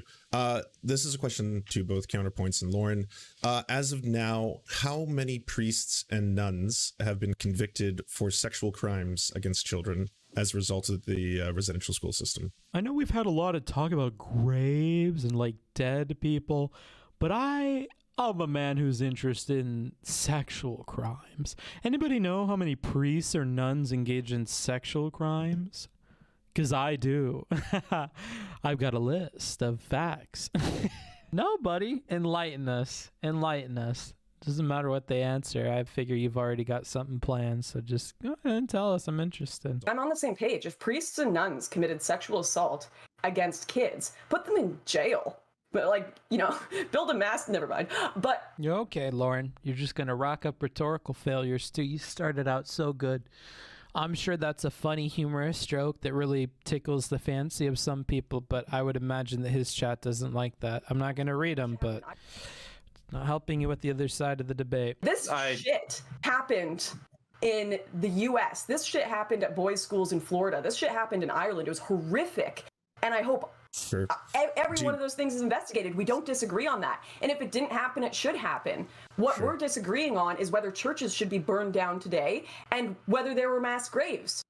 So, And Ken, do you want to attempt answering the question? Because Lauren seems unable to. We were looking for a number, Lauren, a number. That was a lot of words, and I'm looking for a number. A number is not a word. Words can't be numbers, but none of those words were numbers. So I'm going to toss it over to Counter. How many? I don't know. No, How many? No. I don't want to answer how many. I was going to back her up on a moral point. So, no, please tell me. Sure. Oh, okay, more words. Yeah, I was looking for a number. Apparently neither of you can listen very well. I can relate to that. So anywho, I got this interesting factoid to share with you. Go ahead, lay it on us, bro. I'm interested. So as of now, there's been 40 convictions, and that means that there's been 37,951 complaints that have been levied. They have not been pursued. As of now, an estimated 5,000 priests, nuns, and teachers have committed sex crimes against these children, and they're not being charged for that. The first time anyone was put to task for this was in 2008, and that was somebody who had molested 17 boys, and that was the first major conviction. So this is what I mean when I say that there hasn't actually been retributive justice in this case, right? If we're dealing with thousands and thousands of priests, nuns, and teachers who had sexually molested children, that would be a place to start. I mean, unlike the Catholic churches, who at this point we do not know who's burning them down, in this case we do know who committed these heinous crimes. My advice to whoever's out there burning churches is to focus on the people that we know committed crimes, all right? We have the names, addresses, and other information for the people who had committed these crimes. All I'm saying is that if we really wanted retributive justice, we would focus on the people that had committed these crimes. That's kind of scary. Okay, that's the way I'm going to construe it because I'm in a bad faith mood. To address this head on, this is where I am not your enemy in this fight at all. So if anybody touched any kid of any background and abused them, then what I think the system should do to them is not even fit for Twitch. Okay? And I don't care who that person is, what institution they're a part of, whether or not they're a member of my race, whether or not it was an institution supported by the government. Go after them with the full force of the law and punish them accordingly. Would you both state that at this point the Catholic Church should stop withholding the names of those who may be guilty? If you're talking about putting them public and you're saying may be guilty, no, I don't think people on trial for sex crimes that haven't been confirmed guilty should be put public, because usually what happens is if they're found innocent or falsely accused, their lives get destroyed for something they didn't do. So until there is a crime and a conviction that happens, of course keep the names private, but they should try to get those convictions, if the person is guilty, to the utmost of their ability. Now we have to recognize, and this is a horrible thing, but it's very, very difficult to prove these crimes retrospectively that happened a long, long time ago. And if we're going to have a justice system at all, if we are going to have a system that says innocent until proven guilty, that has to be the standard. We can't just throw people in jail because we think, or just based on an accusation without proof. And, you know, that sucks. It sucks that reality is like that. But you know what also sucks? People who did nothing going to jail for the rest of their lives for a sex crime they didn't commit. I'm curious why we keep setting this as a long, long time ago. I was still figuring out Windows 95 when the last of the boarding schools in Canada was closed. There were even still a few that are open today in the United States. These are ongoing crimes. It never gets better, does it? I'm beginning to get a feeling we've hit the limit of what these two are capable of. Well, you know what they say. It gets worse before it gets better. Let's hope the last half of that statement is true. We address that, keep up. Then address it again. I'm like checked out for half of this, buddy boy. I mean, if you said that, I probably missed it. I'm barely even listening, fella. Even a rape committed against anyone in the 90s would be very difficult to prove and get evidence for today. I'm not even sure when we started getting these systems in place for rape kits in Canada. Like, when did that even come about? I'd have to research that. But this is, like, it's very difficult to prove these historical cases. I just want to address this point head on because I don't want to feel like we're dodging. Okay, So what we said was that during the early 20th century and during the late 19th century, there were brutal fucking conditions. And as these things became less and less acceptable, some of these schools were turned over to native control. Some of these schools that ended in 1996, as Lance pointed out, that Lauren supposedly has a study for, that I don't have a study for, was literally just a fucking boarding school for Native American kids. Now, I can't prove to you that no sex abuse happened, because whenever there's fucking teenagers anywhere, fucking sex abuse happens. Sex abuse happened at my white suburban bullshit fucking school. Kids were doing cocaine in the fucking bathroom and having fucking sex. I can't tell you that nothing bad happens anywhere, okay? But what I can say is that if you wanted to pick a school that you wanted to live in as a fucking time traveler, then you wouldn't want to go to the one in the 1920s, because there was probably a significant chance that you would get your ass kicked and nobody would give a shit. You would die of tuberculosis, or you would die in a fucking fire. Whereas if you went to the boarding school in 1992 and it was Native American run, then basically there's a strong chance that it was just a normal boarding school with all of the boarding school problems that we have today. So far, Lauren has talked more than both Lance and Tail combined. So I want to make sure that I give Lance and Tail some time to speak uninterrupted for a little bit. Lance? Sure. I just wanted to address counterpoints. The difference there between what you stated and what happened is that they didn't choose to go to these schools. They were taken and forced to go to these schools. So even if you do say that there are institutions in which there are multiple people committing sex crimes and whatever that is, this is still a situation in which the children were forcibly removed from their parents and forced to be in these schools. So again, as wards of the state, everything that occurs to them is the responsibility of either the Catholic Church or the government of Canada. Okay, let's get to the meat of this real quick, because no one's denying bad things happened. No one's denying bad things are bad. There's two sides of that coin, Lauren. Nobody's saying that, and nobody's listening to you guys saying nobody's saying that. So it's not worth focusing. You don't know how Lance plays the game. He just talks. He just says the same thing over and over again. So it doesn't matter what you guys say, because he doesn't listen to you. You would be better off, honestly, taking one out of Lance's book and just pretending like there's nobody to talk to in front of you, and you're in front of a list of arguments and bullet points, and just keep repeating yourself, because at least the thing that you're repeating makes sense and has something to do with what the other two people said. And then maybe you would make sense to an audience member, but these two aren't listening to you. The only disagreement here is you guys seem to think there were mass graves. There is no evidence for them. Do you still think there are mass graves after this discussion? How many bodies have been exhumed at these graves that have recently been discovered?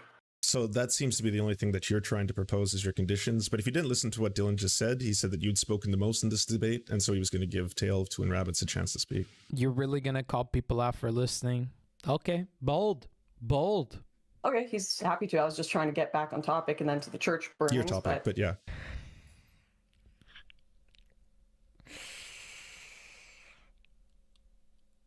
Tail, if you want to speak, you can. You're free to speak. At this point, I'm a little bit lost. Dylan, how much money did you pay this motherfucker, dude? This has to be rigged. My mind is so twisted, I've turned into a conspiracy theorist. Hey, say you're lost again. That's some funny ass shit. Tale of two fucking phrases, dude. Jesus Christ. There's been a lot of philosophical quibbling over the definition of the word mass grave, to the point where someone had to Google it because they didn't even know the definition coming into the game, which I think is a little inappropriate. If you're going to be discussing a topic, you should at least be mildly prepared. I'm doing something shady. I'm shilling hard. If you want me to continue watching this bullshit, $100. Oh my God, it was the full 100. Eat a big one, fart smart. All right, let's keep going. When we're talking about things like ground penetrating radar, I again go back. If we're going to challenge the findings of those who have done the research, then you're challenging the foundation of archaeology in the Americas. If you would like to do that and lay out your argument for a better technique for identifying locations that should be excavated, I welcome you to do so. You haven't proposed anything remotely resembling that. What you did instead was to say that you went to school with a person whose name you can't pronounce, who is somehow vaguely related to a company who's oddly not listed anywhere on the company's prospectus. That's not terms, that's not definitions, and that's certainly not facts. That's just random anecdotes. I have just posted the Lauren, article hold up. I in the got this. chat. Lord, please, for the love of God. Tale of Twin Rabbits, I'm pretty sure your brain is running on 1995, okay? We're fucking 30 minutes into this goddamn debate talking about, like, I don't know, terms about fucking murder and descriptive reality and history and all that kind of shit. And you want to talk to Lauren about fucking GPR and whether or not she can offhand fucking come up with a new way to conduct anthropology? I don't give a shit. Fucking catch up. Because basically what you're doing right now is you're acting smarter than everybody else in the fucking room while saying absolutely fucking nothing. If you want to take your fucking galaxy brain fucking 10 head and your individual experience, then please educate us. But if I have to hear fucking Lauren's a dumbass about GPR one more fucking time for 35 fucking seconds, I'm gonna fucking lose it. So either educate us, talk about the subject, keep up with the fucking conversation, or just don't bring up GPR again, because I don't give a fuck and I don't trust Lauren to reinvent anthropology in the next fucking 10 minutes. Oh, I'm Craigasming. Wow, that's fucking therapeutic. Okay. Rabbits, I want you to respond to Connor. He said a lot. Or if you want to respond, it's completely up to you. I mean, if he needs to take a little break and get a glass of water, that's fine. I have no objection. I think this is what the kids like to refer to as gaslighting, even if it's not gaslighting. This kind of tonal mismatch and pretending like shit's happening in a way that it's not happening. I disagree with the usage of it, but if we're using common parlance terms, I believe that's an adequate thing here. I don't have a better word for it, but that really bothers me. If Lauren is making the assertion that she believes, in this case, that this technology is not representational of the fact that there are mass graves, or perhaps we're lost again in the semantics of what constitutes a mass grave, then that is not on Tail to have to educate anyone on. He's simply stating that she is putting into question the findings, which have already been agreed upon, by the way, by most of Canadians. Oh, I feel you. I feel you, Lauren. Look at Lauren. Yeah, Lauren. You don't even have a Twitch audience or chat that you're playing to. You're just like legitimately thrown off by this. And I gotta agree. When you guys act this fucking stupid, I don't want to hear anything about platforming or whatever, because you want to know what the most powerful way of like platforming somebody, or what the most powerful thing you could do to help somebody is to look this fucking dumb to make them look that fucking smart. To just be this dumb, this bad faith, this uneducated, it just makes her look so fucking smart. Because she's like at least thinking her way through the conversation and coming up with unique responses. I would say that you may not even pass a fucking Turing test at this point. Because half of the Turing test is listening to whatever you're asking of the machine. And I'm not even sure you check that fucking box. So when you're setting the bar that low, she looks like a fucking genius. This is not something that's being disproven. This is, again, being stuck in semantics. And I can see Lauren's losing her mind in the process of hearing this. There's a reason why multiple people, including everyone here's favorite, Justin Trudeau, has come forward and stated that, yes, we'd like to apologize for this. We have acknowledged that this was genocide, that it is an ongoing process. He's become the first sitting prime minister to say that. I'm no fan of Justin Trudeau, but I think it's reached a point now where this is not something that is being let's just say debated, but I'll leave the Tail to finish that. Well, and I understood that the topic was supposed to be retributive justice, and we still haven't talked about that. So talk about it, bro. Counter is real fucking triggered by this guy. Can I respond? Just a 2-second response here. Sorry, No. you can respond. Hold on. Not. Just Okay, hold I on. thought you were done. Okay, you can continue. Well, I got interrupted there by counterpoints for just a moment. I was willing to let him finish, I suppose. But in any case, I'm not particularly interested in educating you. If you would like to talk to me after, then that's fine. I'd be happy to provide you plenty of information on the subject of ground penetrating radar. I know it frustrates you when I say that term. Is it rude to just stop listening to this person when they talk? Because I feel like they're hurting my insides when they're saying dumb shit like this. I'm not concerned with that. And that wasn't what the thesis of my statement actually was. I said we're quibbling over definitions because I haven't been confronted with any facts. So that's my concern. If you would like to somehow contradict what I said there, you may feel free to do so. But as I understood it, the topic here was about retributive justice.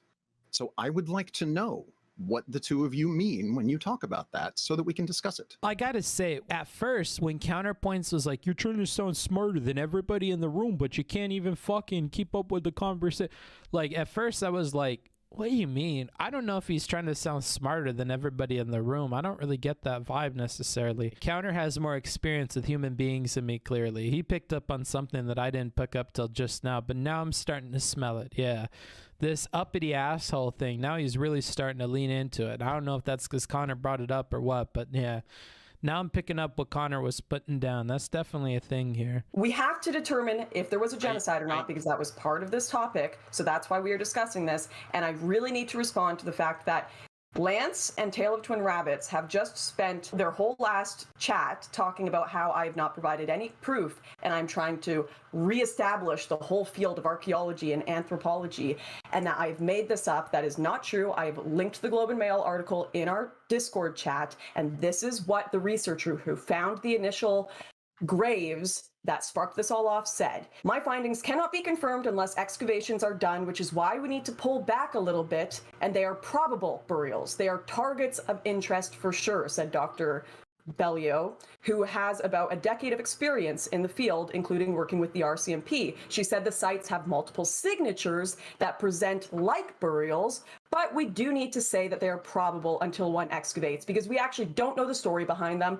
We don't know if there's even bodies in there. We don't know if this is an overgrown graveyard, and these are the facts. I'm citing the researcher. This is not something I am making up, and you guys need to stop asserting that. When it comes to the finding of the children, what you're doing, Lauren, is you're not presenting any facts. What you're doing is that you're trying to selectively use parts of an article, the Globe and Mail article, I have it before me right now, in order to assert a conspiratorial claim. Now, if we look at, let's say, the Truth and Reconciliation Commission, all right, which is the largest study that has ever been done in this field. It is one that was started in 2008. It cost over $100 million to do, and it was one that interviewed thousands upon thousands, again, of Indigenous survivors who had experienced the horrors and atrocities of the residential schools. Oh, for a second, I thought you were going to bring up something you haven't already brought up. The hope in me is dying.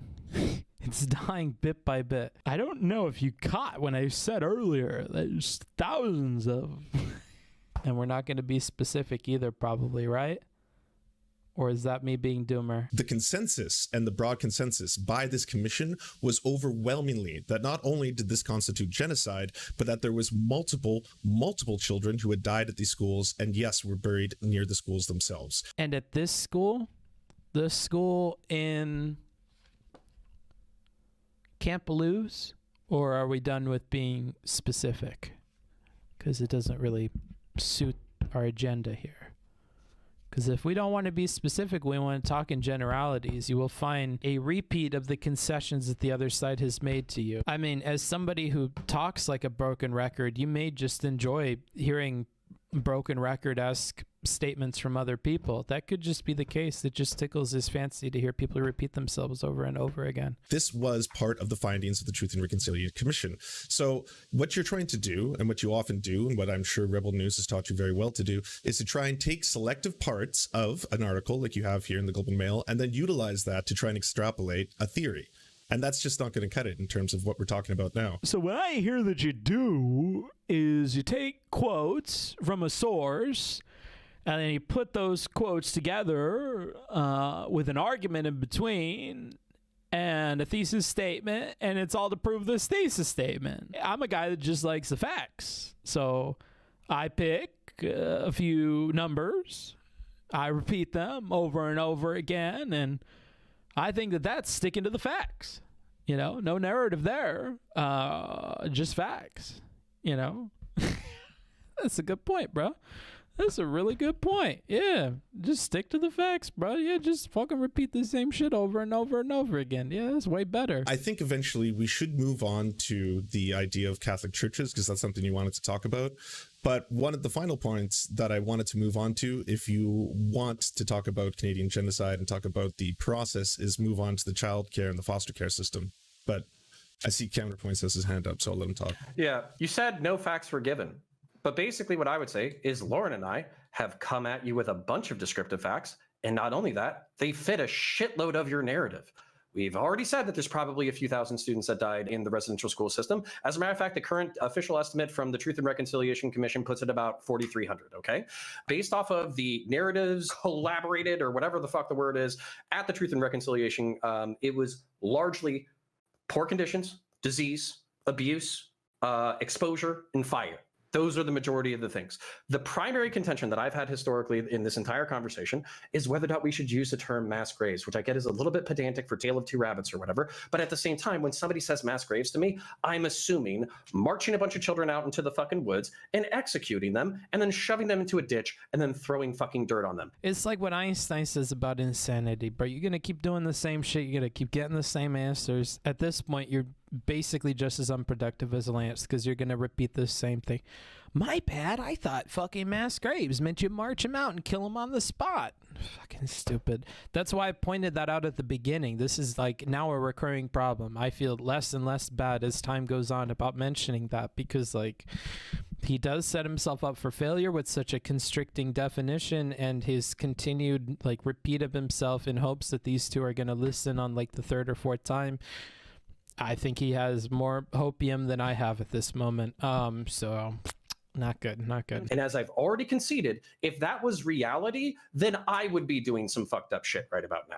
Okay? And it's not that any of this is not awful, but there's a spectrum of fucking awful. So whenever I'm trying to be accurate descriptively and I'm presenting these facts to you, these facts that are like agreed upon by the people who support your narrative, the reason why I'm doing that is because I don't want people to go out there and say there are mass graves in Canada. There's 4,000 kids that were discovered, and basically the Canadian government has been committing genocide. Oh shit, that sounds fucking awful. That sounds like the fucking Canadian Mounted Police walked a bunch of kids out into the woods and shot them in the back of the head and threw them in shallow ditches. That's what people think when you say that shit. So when I'm being descriptive and I'm being pedantic and I'm trying to boil out these fucking definitions, it's because when people say that shit, they have emotional and mental and logical justification to go throw Molotov cocktails at shit. But when you say instead that there were horrific conditions, the Canadian government committed cultural genocide, it was not addressed up until like 1996. On top of that, there's systemic issues that extend into the modern day that are unaddressed, that Canadians only seem willing to reconcile with right now. That's a massively different narrative. Now, maybe the anger still needs to be there. Maybe the passion still needs to be there. Maybe the reformation still needs to be there. But at the same time, it's not the same as mass execution of children. So that's where I'm being pedantic and annoying. Sure. Yeah, I'd like to address that directly. So you've already acknowledged that under the conditions of the residential school system, every single death that occurs is because they are, again, wards of the state, right? Oh, the wards of the state thing. Yeah, enlighten us. Yep. Something about responsibility the country has. Any death in that is, or thing that happens, probably Canada's fault. Yeah, we get it, bro. Let's hear it again. So it doesn't matter if they're dying from tuberculosis, doesn't matter if they're dying from malnutrition, starvation, there's still deaths that are responsibility of the provincial or federal government, correct? Let's hear the next point. Just tell him, what would you say after that?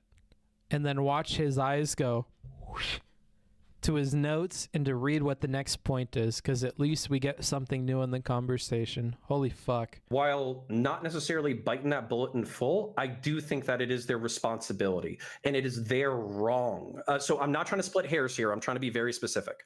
Some of these things are not controllable, okay? Fires, tuberculosis, all that kind of stuff. Some of that stuff isn't controllable. But at the same time, there's something called liability, which means responsibility. Nuance is not exactly something that these two people care about, so I think we can throw it to the wayside in this discussion. Nuance is the thing that happens when you and Lauren talk about something in an intellectual fashion. The government was in charge of these people. The Native Americans whose children were forcibly taken by the government lost something that is very important to them. There's nothing more important to me in this world than my son, okay? So since the Canadian government took children and either accidentally or negligently killed them, they owe the families whose children were killed something, whether that's restorative justice, systemic change, all that kind of bullshit. We can talk about that in the next segment. Yeah, sure. So it seems to me like it's just a point of disgust that you want to reach, right? So for you, it would be egregious and beyond the pale if the children were taken out into the back of the woods and they were shot in the face. That to you is like, okay, that justifies me burning down a church, apparently.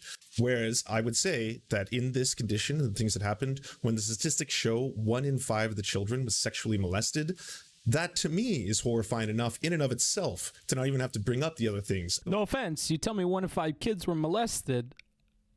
I got some alcohol in the back, and I'm gonna start fucking targeting churches, bro. That's my fucking life. So it's just like, that's where I'm at with it. Again, those things include experimentation. Those things include torture. Those things include physical and sexual abuse, all of which to me are beyond the pale. So it doesn't matter to me whether or not we're going to quantify this in this kind of strange scale of eyeballs, right? Which is more horrifying? Are they shot in the face, or are they all just sexually molested by priests? Either way, again, as wards of the state, the Canadian government, the Catholic Church were responsible for overseeing their safety. They failed horrifyingly at that. Okay, but descriptively, I know, Lauren, you want to go, but I'm very excited.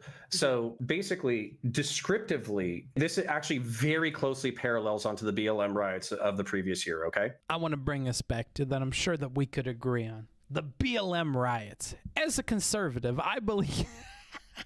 Yeah, if you're looking to build a bridge, that's some real fine sandy ass soil that you could lay a foundation in. Sure. Yeah, let's see what kind of bridge you could build in that. I can understand descriptively why riots are occurring. Systemic injustice, over-policing, the drug war, like all that kind of stuff. I can understand descriptively why these things are happening while not thinking that they're necessarily morally justifiable. So that's the same parallel that I would exactly draw to this thing, where I can understand that if your uncle or something like that was a part of the residential school system, he was sexually abused, and then a story comes out saying that there's mass graves in Catholic churches, and there's a Catholic church up the block, and you're either a leftist who's sympathizing with Native Americans, or you're a Native American person yourself, why you would commit vandalism. I understand that descriptively, but I also think that it's based on some shittily communicated information, and that doesn't make it morally just, which I'm very happy to explore in the next segment, because basically once we get into the details of the next segment, I think you're going to kind of see why the reaction to this stuff is also fucked up. Yo, y'all didn't tell me there was a next segment. There's hope. There's a next segment, boys. Let me eat more hopium. Oh. Yeah, but see, I'm not here arguing in favor of people destroying churches. I'm not here arguing, even if they were the victims, like I can understand why it's justifiable, but I'm not saying that that is a fair course of action to be taking. I'm not here to justify people destroying churches. I mean, if that's where we're going to move, that's fine. I would start by saying at this time, we do not know who is burning the churches down. That was going to be my next question for you, Lance, is whether you think these church burnings are justified, because I made a video on the church burnings and you obviously responded with a long response where you claimed that my video condemning the church burnings was further victimizing the Indigenous community because I was blaming them for it, something I never asserted once in my entire video. So, it may have been easy to debate a straw man version of me, but now I'm actually here. I actually think it's a lot of progressives doing it. And we can't say we don't know who are doing these burnings when people are literally signing off with activist messages or spray painting and graffitiing activist messages. These are clearly progressive activists that have been inspired by the highly exaggerated talk of mass graves, which some of which, like ones found in Kelowna, in BC anyways, were just graveyards that were overgrown but called mass graves. So we know these are activists. We know they are being invigorated by false and exaggerated news. Do you condemn that? And do you condemn the church burnings and attacks in general? So first off, that was absolutely fascinating because you contradicted yourself mid-sentence. So that was something to behold. You just stated at the very beginning that, like, I'm not going to assert who's causing this. There's just no way of knowing. I wouldn't do that. Well, at the same time, mid-sentence, you're like, but we do know who is doing this because there are signs and activists committing these crimes and atrocities. So she didn't say that. Still, even if you have signs and even if you have revelations, excuse me, I'm speaking. We're going to finish this. Excuse me, I'm lying. Let me go ahead and continue. Dylan won't stop me.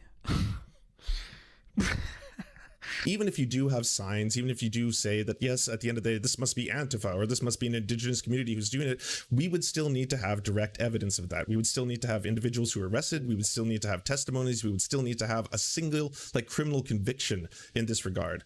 And when it comes to these these Catholic churches burning down, yes, I do condemn them. I'm not here to defend people burning down religious institutions. That's not what I'm here to defend. This debate is the tale of twin brain cells.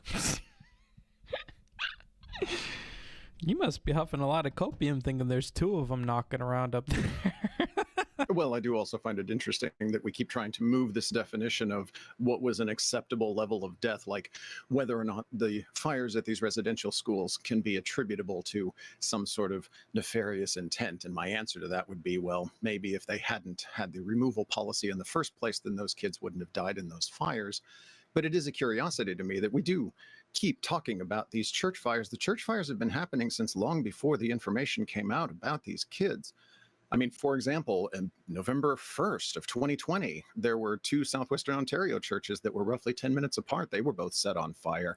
There was a series of arsons that were attributable to a man who was apparently arrested over COVID violations just the week before the news was released. That was, by the way, attributed by Rebel News to cultural Marxists who were trying to rebel against mask regulations.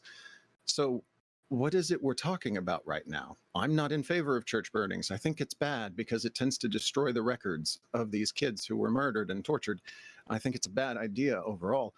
But I'm not seeing any evidence whatsoever that it somehow sprang fully formed from the forehead of Antifa 5 minutes after they found out that something was amiss at the residential schools. People have known what was going on at the residential schools for years. The Truth and Reconciliation Commission came out in 2016. So we've had plenty of time to process this information. Why are we suddenly worried about all of these church burnings? They've been happening for quite a while now. I normally try to really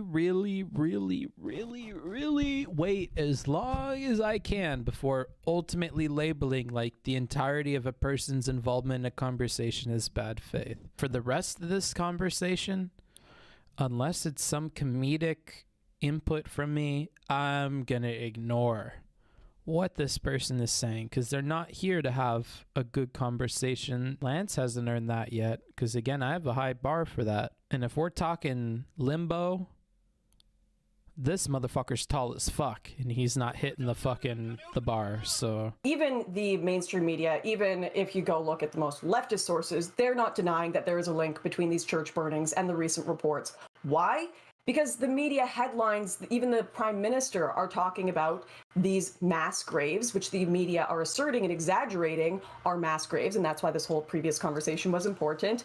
Of course it's linked. When you have 12 churches being attacked one night after a mass media storm about mass Indigenous graves, and the churches have writing on them that say save Indigenous children, the idea that you could assert this has no link and that it's just random church burnings, I think is very, very silly. And I'm just going to quickly say that there has been numerous Indigenous chiefs as well as band members who have come out and emphatically condemned the church burnings. They've also stated that these churches were integral parts of their community. So I think to lay blame on any one person, especially, again, before we understand who's done it, historically, it has all been proven to be a very dangerous practice. So in the event that an individual in this case is arrested, in the event that we have a testimony, in the event that we find out that it happens to be the dreaded communists or Antifa, in which case, yes, I will acquiesce and gladly say, well, now we have a reason to state that this is the reason why this has occurred. Again, I'd like to say emphatically that this was not news to Indigenous communities. This was not a new revelation. They have known for generations. The majority of the families of the children who had died in residential schools were told by those schools that their children ran away. Like, if you listen to the testimony of the people who have experienced this, in the vast majority of those cases, those kids, if they did run away, which sometimes they were just killed in school themselves, they would have died on the journey. Many of them drowned, many of them froze. So it's not a case of all of a sudden this has opened up a secret. What this did do was this did reveal everything to Canadians. Polls came out afterwards that 2/3 of Canadians had no idea about residential schools before any of this occurred. And yes, I think that is a good thing that they've learned about this entire horrifying part of our history.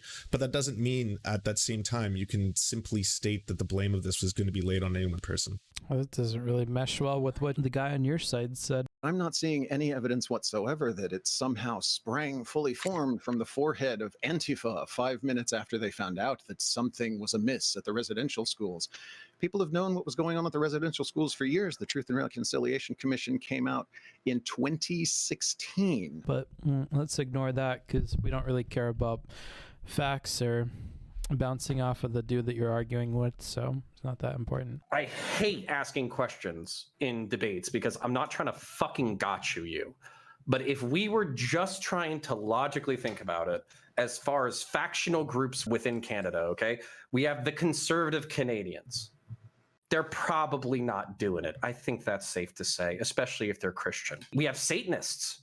Maybe all the Satanists have gotten on like a Reddit forum and they're just like, fuck churches, all specifically right now.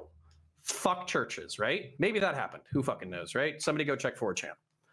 But the fucking lines that I'm drawing here seem very straightforward, that upsetting news about the residential school system has been released and been the focus of media attention for at least the past couple of years. That's why we're talking about it right now, because it's relevant. Regardless of whether or not it's pissed off Indigenous folk or people who sympathize with them, is kind of a moot point. But I think here to be like, you have to find evidence that this is the prime motivator. Why? Who else would be doing it besides people who saw the news, got pissed off, and decided they wanted to do something about it? I'm not talking about whether or not it's good or bad. I'm just saying, why are we trying to play hide the ball here about who's doing what and why?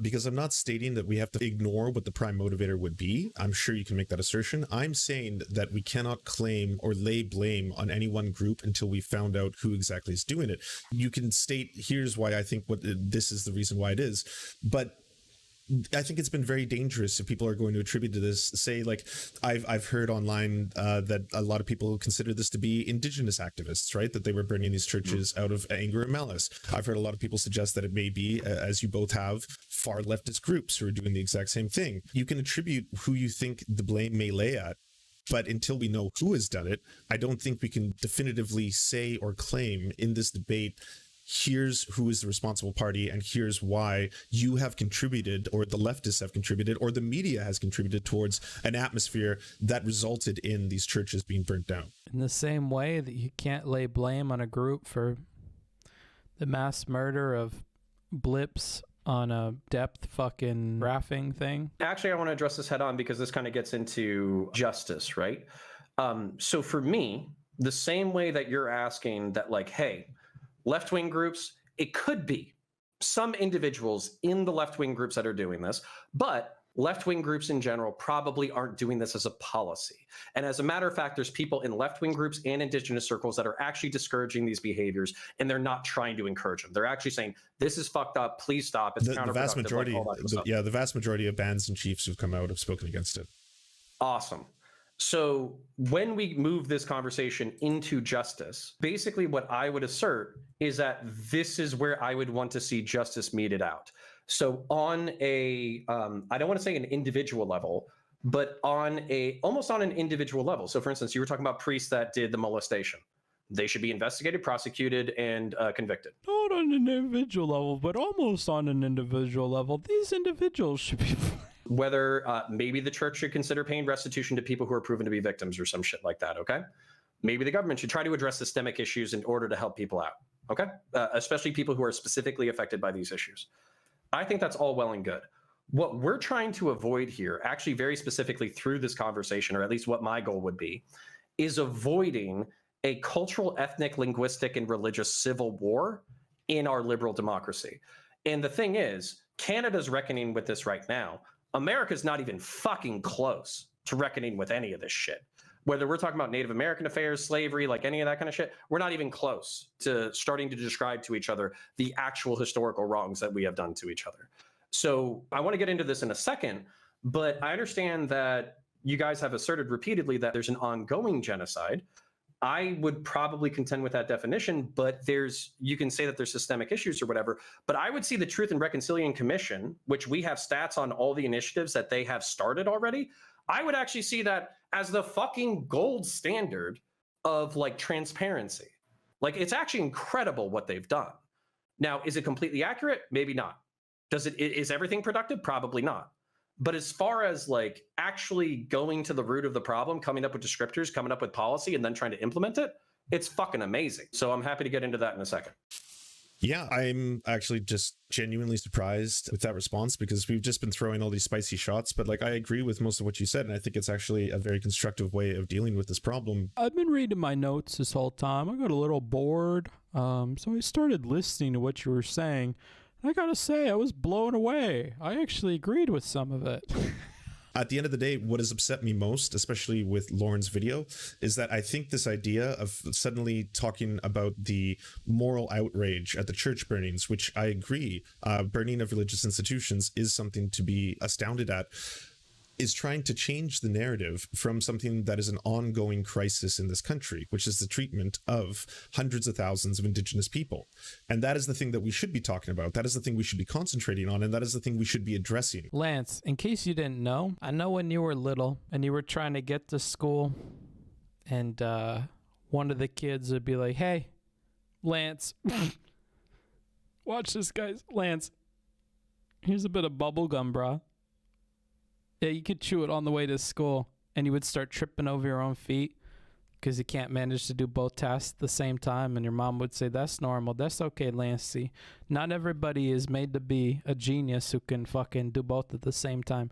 I know it's difficult for you to do two things at once, but for normal folk, and sorry, that's ableist to say normal folk, my bad. For neurotypical people, it is possible to be concerned about two negative things happening at the same time. So I think that, yes, it is horrifying that churches are burning down, but I don't want anyone to lose the concentration that things like discovering of dead children, buried children, indigenous and residential schools, if this is where suddenly the public conscience has come, and this is what we're talking about, then let's utilize this as an opportunity to start talking about the issues of cultural genocide that are occurring to indigenous people today. And Lance, I watched your video and you actually liked the beginning of my video because I did not ignore the problems that happened in residential schools. I discussed them. You liked that aspect. Where you didn't like it was when I started talking about the church burnings. I'm going to be, honestly, as of now, 3 minutes and 31 seconds into this video,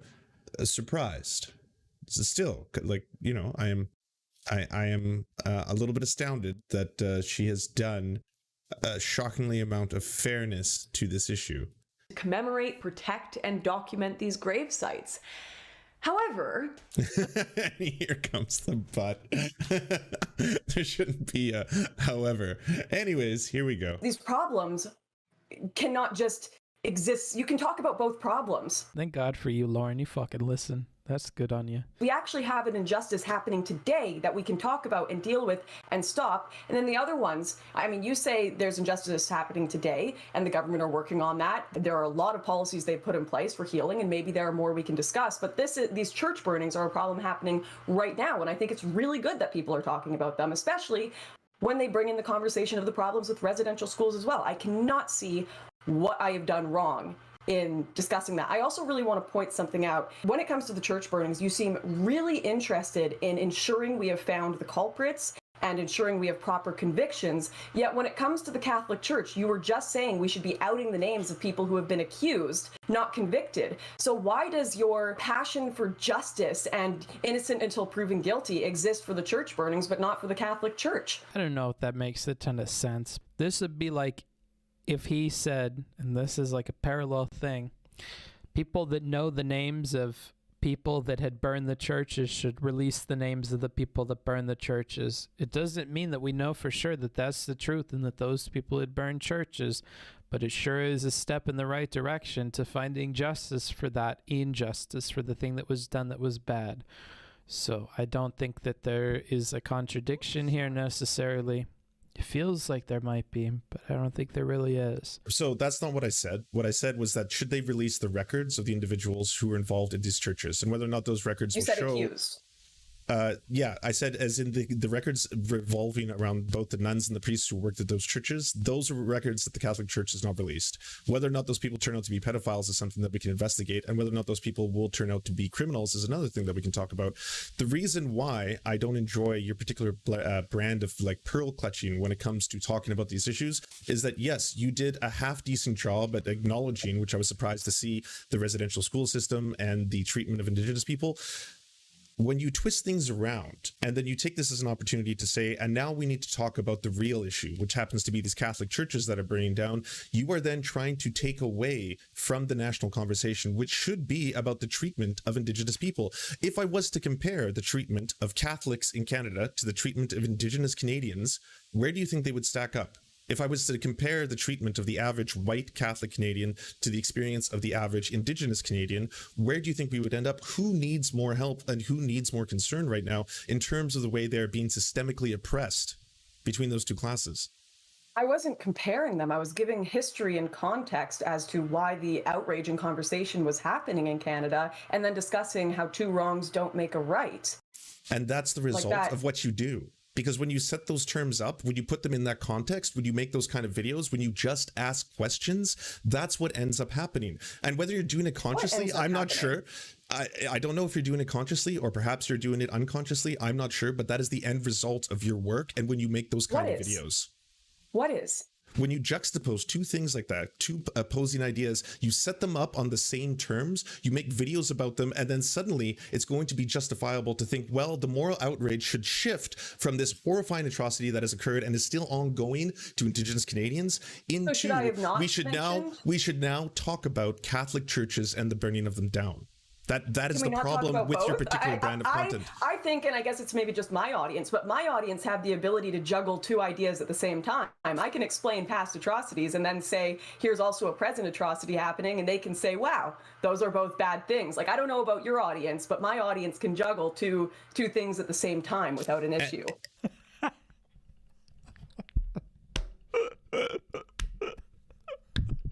And it's with design, because by doing that, by pushing that narrative, they will be forced then to look at that and be like, well, you know what? I was a little bit upset about what was happening to Indigenous people, but I should be a lot more upset now at the Catholic churches that are burning down. Catholic church burnings are so bad, Lauren. They're just going to distract from what happened to the natives.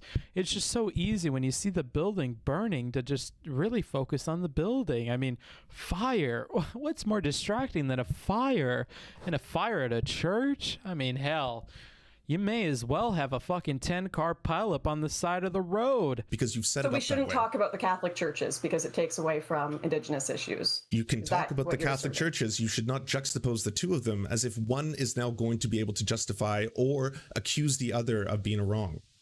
That's not what I did, though. So how should I have made my video? Because what I did was I said, this is what happened at Indigenous residential schools. This is why it was bad, not a good thing. And then also, there's this not a great thing happening today, and both things are bad, and we need to talk about it because it's happening right now. How should I have done that video differently? I feel like you're nitpicking and trying to find a problem with me because you didn't actually have an issue with that video, which is why you made up your issue in your response, which is that I was blaming natives, which I never did.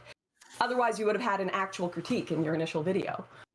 Oh, I can answer that question quite easily. You know what? I'm going to set another donation goal.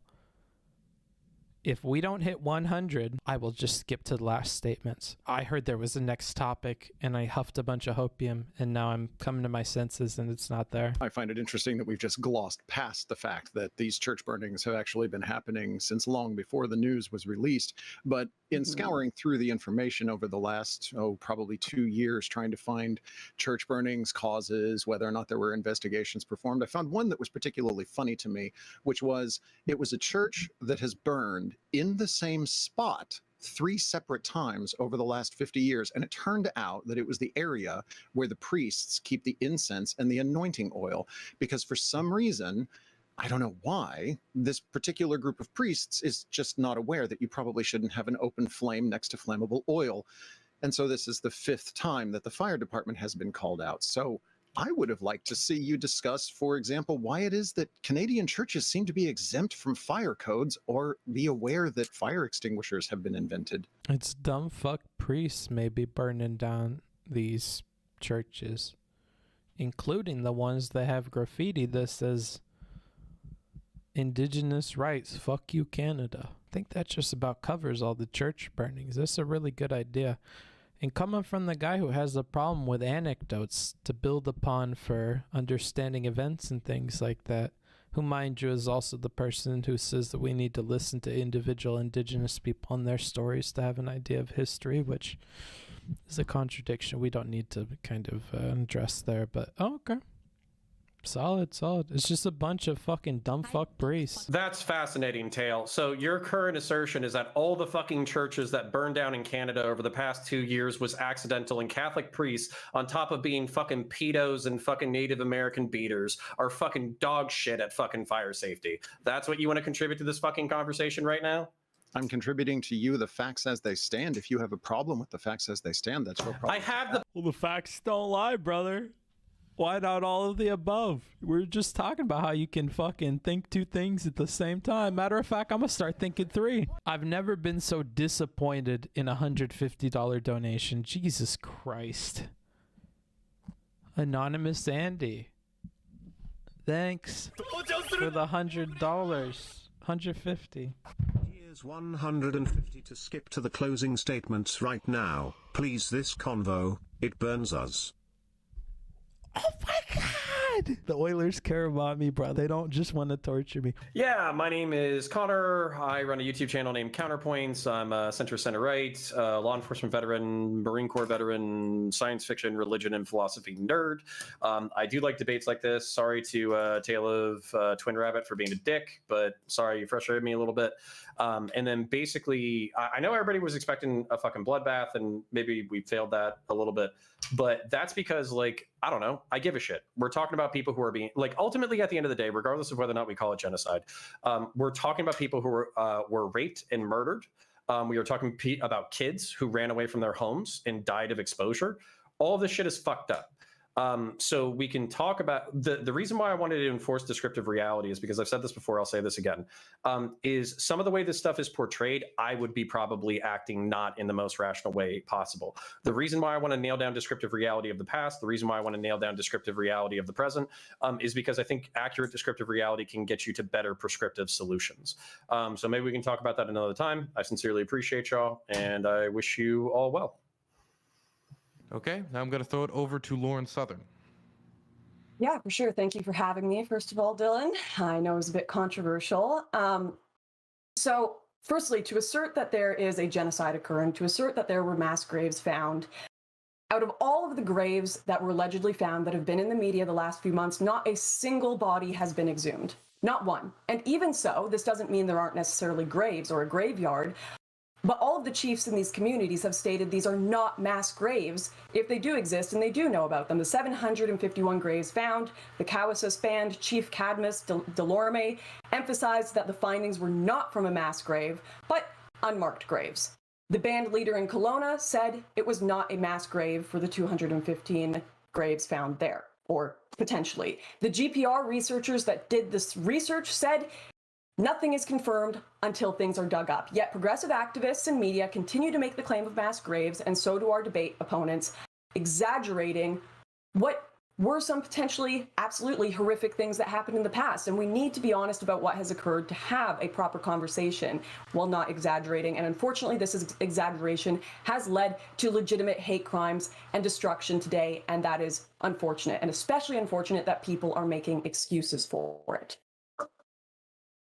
Okay, now I'm going to throw it over to Tale of Two Rabbits. Oh, you're almost there, buddy. You're almost there. You're almost at the end. There's no way they could say anything to upset you at this point. Thank you very much. I don't know. I'm unclear. Unclear is different than the other words they use, so you know they're shaking it up in the end. You know, fucker. Same sentiment, different words. Your rhetoric, Andy. Hey, new words. That's where's my fucking new words? New words. Unclear. I like that. Academics, historians, indigenous nations, government agencies, they've been open about this genocide for decades. The Truth and Reconciliation Report was issued 6 years ago. The concession was made that these fires aren't somehow all a conspiracy of Antifa. The concession was made that the mass graves are being identified and require further research. The conceit was made that the foster care system is absolutely toxic and therefore the removal policy was unacceptable. And in response, I got rhetorical tactics and a fair amount of shouting because this was fun. Fully mature people learn from their mistakes and move forward. Fully mature people own up to their past. Fully mature people acknowledge that sometimes a priest can accidentally set fire to his own church rather than scream at the person who says that it happened. When members of my community learned that I'd agreed to participate in this, they were appalled. I hope they now at least kind of partially understand why I did. Because you're the fuck. Because you're a dumb fuck. Next. Yeah, I don't think there can be any restorative justice as long as the people responsible aren't taking claims for the actions they've done. If I could use a simile, it's kind of like you, Lauren Southern, because ultimately, if you had spent your career rising to become one of the darling children of the alt-right, palling around with people like Brittany Pettibone, Richard Spencer, touring around the globe with someone like, let's say, Stefan Molyneux, who is well known for measuring the skulls of black and white people, spreading the Great Replacement conspiracy, spreading the Great Genocide conspiracy theory, then going on tour spreading both of those conspiracy theories, in addition to going to join that far-right nationalist group, First Europa, and then joining them by shooting flares at immigrants and doing all of this while at the same time all of it bubbles over and boils over to the point where at the end of the day you ultimately led to one of the people contributing towards the Christchurch shooting, who declared that the Great Replacement theory was one of the reasons why they committed the atrocity that they did. Afterwards, you then took everything back. Pussy. You fucking Afterwards, pussy. you took Bringing this everything all back. up at the end so I don't have a chance to respond. Dylan, honestly, on this point in particular, fuck you. You fucked up. I think that's fucked. I really do think that's fucked. You need to take away that guy's outro. I'm gonna be real with you. Or you need to tell him he needs to talk about the topic. That's really fucked. That's not fair at all. You can respond, but let me just be clear. I am not going to be part of it. If you want to make this into a fucking shit show, I'm leaving, and I will not contribute to that because that's not the type of brand I want to produce. Do you both understand that? Okay, Lance, finish, and then I'm out, and you two can fucking eat each other alive if you want. Sounds good. Lance, okay. Lance, you gonna finish? Yeah, I'll finish. And then turning the whole thing around to suddenly say that you're going to rebrand yourself as this wonderful new centrist and everything's wonderful and that you write children's books now and it's all ooh-woo and everything's good now and nothing bad ever happened. I think if you wanted to achieve restorative justice when it came all of this stuff, then what you had to do was simply acknowledge any of the bad things you've done in the past, but you haven't. So I don't think the idea of you now doing this rebranding tour is anything more than you just seeing the writing on the wall. That's ultimately what this all is. You knew what was happening to your peers, and you were smart enough and astute enough to walk away from it. I thought you didn't like Mike from PA, but here you are sounding exactly like that dumb motherfucker. Okay. You're such a bitch, Lance. Okay. Bring it up. Well, Let's go. Let's go. Talk to me. I'm staying right here. I'm not going anywhere. Yeah, throw 7,000 accusations at me and then ask me to respond to them. That's great. Connor and I are going to have a chat with my chat. And if you want to not be a bitch boy and have a full conversation another time, we can do that. We'll arrange that. Fuck off, dude. Fuck off. Honestly, you just look like a damn fool. You didn't do good in this entire debate, and then you're going to take these fucking shots on her at the end and then tell her, hey, come on, don't you want to spend more time with me? You're like the biggest name on here. I was kind of hoping that we would have a chance to talk. Fuck you, dude. Well, I'm happy we finished that, and he's very pleased with himself. Can I get a link to the Twitter thing so we could get done with that, and then we'll be done with this fool? 19. Lauren's not asking for debates. Of all Americans above the Yeah, no, I'm not doing that. She's already directed all the terms of service. All right, I've done every single thing she's asked. I switched from 1v1 to 2v2, even though I was like, I don't need a partner. I'll do 2v1. And now she's like, what? I must have Destiny there to protect me. No, I mean, if she wants to debate, we'll just have a 1v1. That's it, and it won't be on Destiny stream. age of 18 are vaccinated against. You are so far off the mark that it's just hilarious to me. Yeah, she definitely needs somebody else to defend her against the fucking 5 bullet points you managed to fit into a Word document that you're just going to repeat over and over again. She certainly needs that. Yeah, totally. COVID-19, and that is not including all the people who... Okay. I think there's one other one I meant to look at. This is the one? Okay, from the Omni Liberal. I'm sure that's a spicy one. Oops. I didn't go there to have a wonderful time. I went there to call her a fash to her face and say that her whole rebranding tour is a lie and she has to apologize for Identity Europa, Great Replacement, White Genocide, etc. because I was tired of everyone acting like she changed. So you use the genocide of Indigenous Canadians as a political prop to lure Lloyd Southern into a debate just to dunk on her? Did you have to pretend to care about Indigenous issues to find content views and social credit? Jesus Christ. Say a lot of good things about Booksmarts. He's patient. He keeps at it. He's hardworking. And he's got a dump truck of an ass. Holy shit, have you seen that man's ass? Oh.